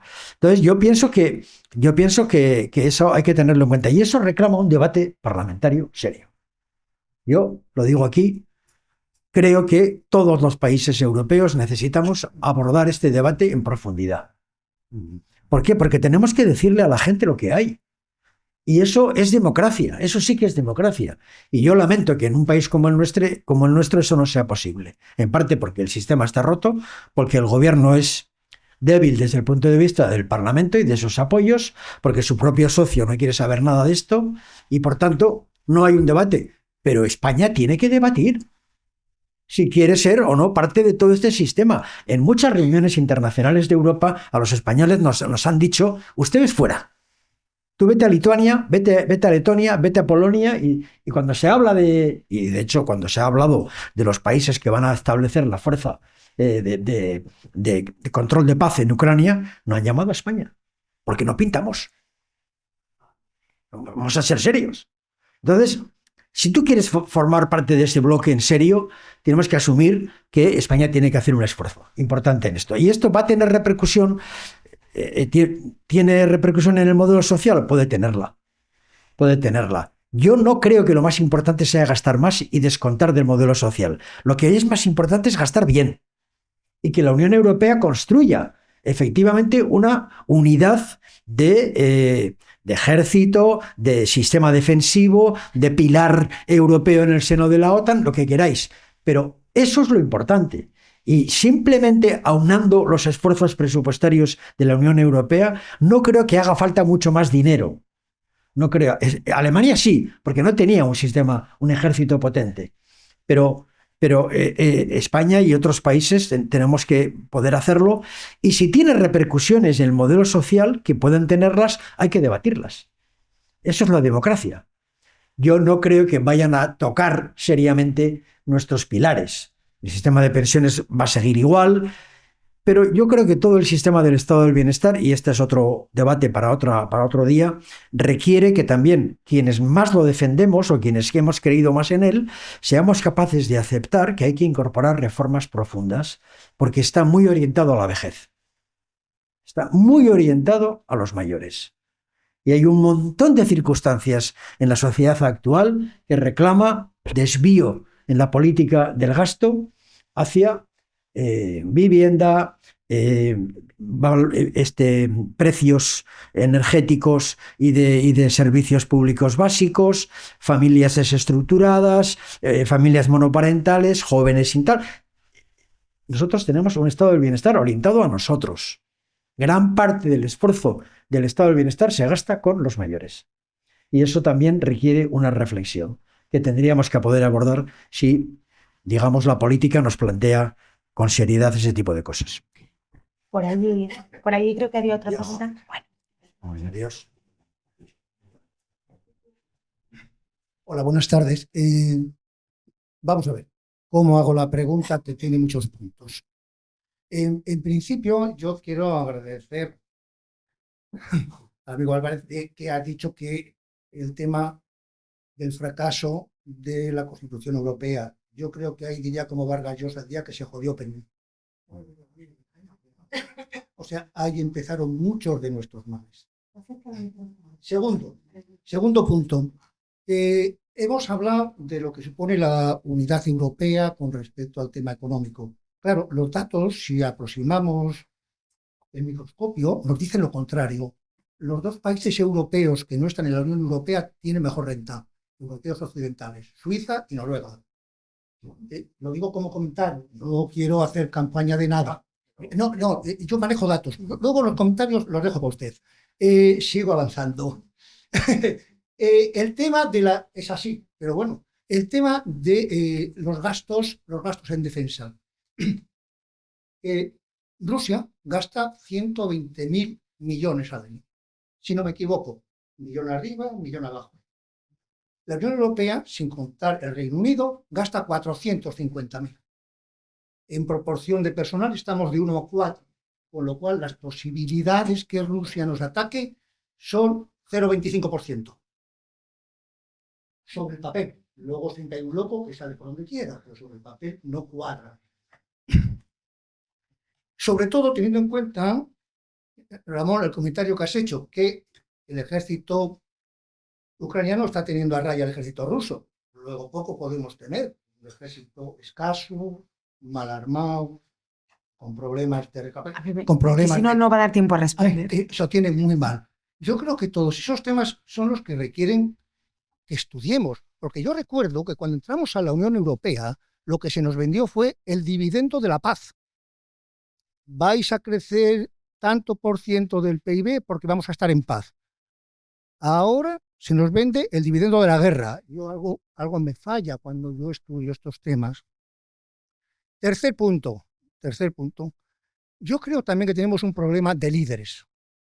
Yo cuando veo a la señora von der Leyen en un campo de golf en Escocia firmando un acuerdo europeo, la verdad que me siento avergonzado. Me siento incapaz de creer en Europa. Creo en otra cosa, otro festival. Entonces yo creo que todas esas cosas las hemos de considerar. Ir a la guerra y llamar a la guerra es fácil. Que vaya la gente es más complicado y que se gane suele ser imposible. Pido por mi parte y dejo a Juanjo que termine. Noruega y Suiza, porque son países que no están en la Unión Europea, no es que sean más ricos por estar fuera de la Unión Europea, que es lo que podría deducirse en cierto modo del comentario, ¿no? Ya sé que usted ha dicho simplemente esos datos, pero yo quiero aclarar que no son ricos porque están fuera de la Unión Europea, sino porque tienen, por ejemplo, los noruegos, una bolsa de petróleo. Iba a decir que te cagas. Tienen un fondo soberano con el que es superior a su propio PIB interno. Es decir, que tienen una capacidad financiera brutal. Son ricos porque tienen petróleo, punto. Sin más, entre otras cosas. Y Suiza, por su sistema financiero, que desde hace mucho tiempo, por su vieja neutralidad, etcétera, etcétera. Entonces, lo que tenemos que dejar claro es: no son más ricos porque están fuera de la Unión Europea. Y serían igual de ricos, digamos, si estuvieran dentro, porque seguirían siendo países ricos por otras razones. El gasto militar, es verdad, el gasto militar, o sea, hay quien dice que esto de la amenaza rusa es una tontería. Yo respeto esa opinión, totalmente la respeto. Incluso usted ha comentado algunas cosas que están cargadas de lógica. Pero no olvide una cosa súper importante, o dos. Primera, el ejército europeo no existe como tal. Es verdad que los ucranianos les han parado. Pero si usted quiere mandar mañana tanques españoles a defender en la invasión de Letonia por parte de Rusia, imaginémonos que se produce una invasión, o en el famoso pasillo de, ¿cómo se llama el pasillo de, que no me acuerdo ahora, de Kaliningrado, y hay un ataque de ruso y tal. Es que nuestros sistemas militares no pueden llegar allí, es decir, no pueden pasar ni los puentes. No hay una infraestructura creada en Europa para que los ejércitos europeos se sumen, lo cual quiere decir que efectivamente, por mucho que gasten más, no tienen articulado un sistema defensivo común. Y segundo, muy importante, con lo que amenaza Rusia es con el poder nuclear, que acojona. Dejémonos de bromas. O sea, porque el afán imperial de Rusia, ya lo he dicho antes, juega en muchos frentes. Juega invadiendo un país, punto número uno. Invadió Ucrania en el 14 y creó una guerra civil en el Donbass en el 14. Invadió Ucrania en el 22 y amenaza constantemente con... Hay un 30% de población rusófila en Letonia, un 30%, que están ahí y además maltratados por el gobierno letón, por cierto. Quiero decirte que razón para que un día diga: mi minoría rusa maltratada en Letonia la voy a defender. Bueno, ya tienes un conflicto, ya tienes el tratado que te obliga a defender, el artículo 47.5, ¿no? A tener que defenderle. Por tanto, insisto, el problema con Rusia fundamentalmente es su amenaza nuclear. Y por último, a propósito de los de los líderes. Yo comprendo que la imagen que dimos firmando el acuerdo de comercio con Estados Unidos en un campo de golf en el mes de julio por la señora von der Leyen es una imagen ofensiva, fue humillante. Ahora, tenga en cuenta que toda la industria alemana y europea en general le estaba diciendo a la señora von der Leyen, firma ya. ¿Por qué? Pues porque Europa necesitaba tener claridad sobre el marco arancelario que Estados Unidos nos imponía.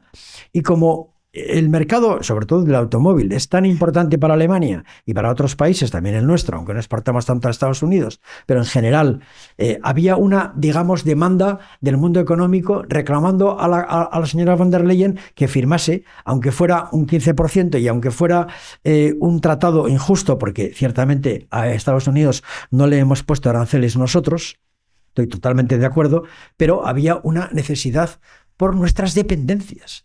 Porque somos débiles por nuestras dependencias. Ese es el problema. Se nos acaba el tiempo, Ramón. Es que creo que a las 8 tenemos que... Vamos a dejar que conteste Juanjo también, ¿no? Y ya despedimos. Yo resumo 2 o 3 cosas al hilo de la pregunta y de la respuesta rapidísimamente.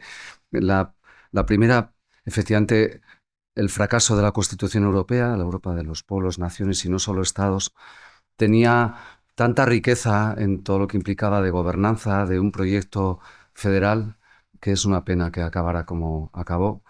Y algún día habrá que retomar un proyecto constituyente cuando estemos en otro contexto, en mi opinión. En segundo lugar, en 1991 cayó el Pacto de Varsovia.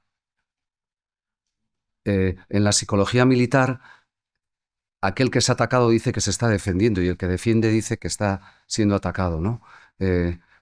Putin lo que venía diciendo es ¿por qué me vais ubicando más cerca la OTAN en cada momento?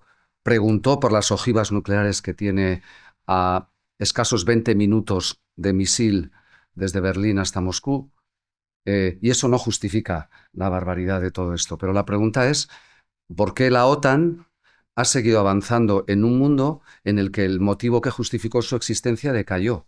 Y hemos optado por militarizar el mundo y por mostrar la hegemonía militar. Cuarto, de momento los únicos que han amenazado con el uso de la energía nuclear son Netanyahu y Macron. Lo cual me parece una barbaridad. Utilizar bravuconamente la existencia de la energía nuclear en ambos casos me parece totalmente fuera de todo lugar, ¿no? Y por último, que Ucrania vaya a ser país europeo y Moldavia, que también está dentro de esa suma 34, es que Turquía está desde el año 82 y dijimos que no porque se cargaba la política agraria comunitaria y solo con el cereal ucraniano eso salta por los aires. Y solo digo que basta Francia, basta un Estado que vete la entrada de otro Estado para que eso no se produzca. Entonces, que estamos prometiendo cosas que luego igual no se cumplen porque desmorona todo el equilibrio preexistente. No, simplemente un comentario para relativizar también las promesas que se hacen en un contexto de ese tipo, ¿no? Bueno, pues se nos ha hecho corto a todos, me parece, y porque la verdad ha sido una gozada escucharos, supongo que para todos ustedes también. Espero que les haya resultado interesante. Quiero dar las gracias, por supuesto, a Ramón Jáuregui, a Juanjo Álvarez, al Colegio Vasco de Periodistas, a Eurobasque, por permitirme moderar este debate y, sobre todo, agradecer la de ideas que se han puesto sobre la mesa, lo cual demuestra que es un debate francamente apasionante. Es que ricasco de Noy, gracias por estar aquí.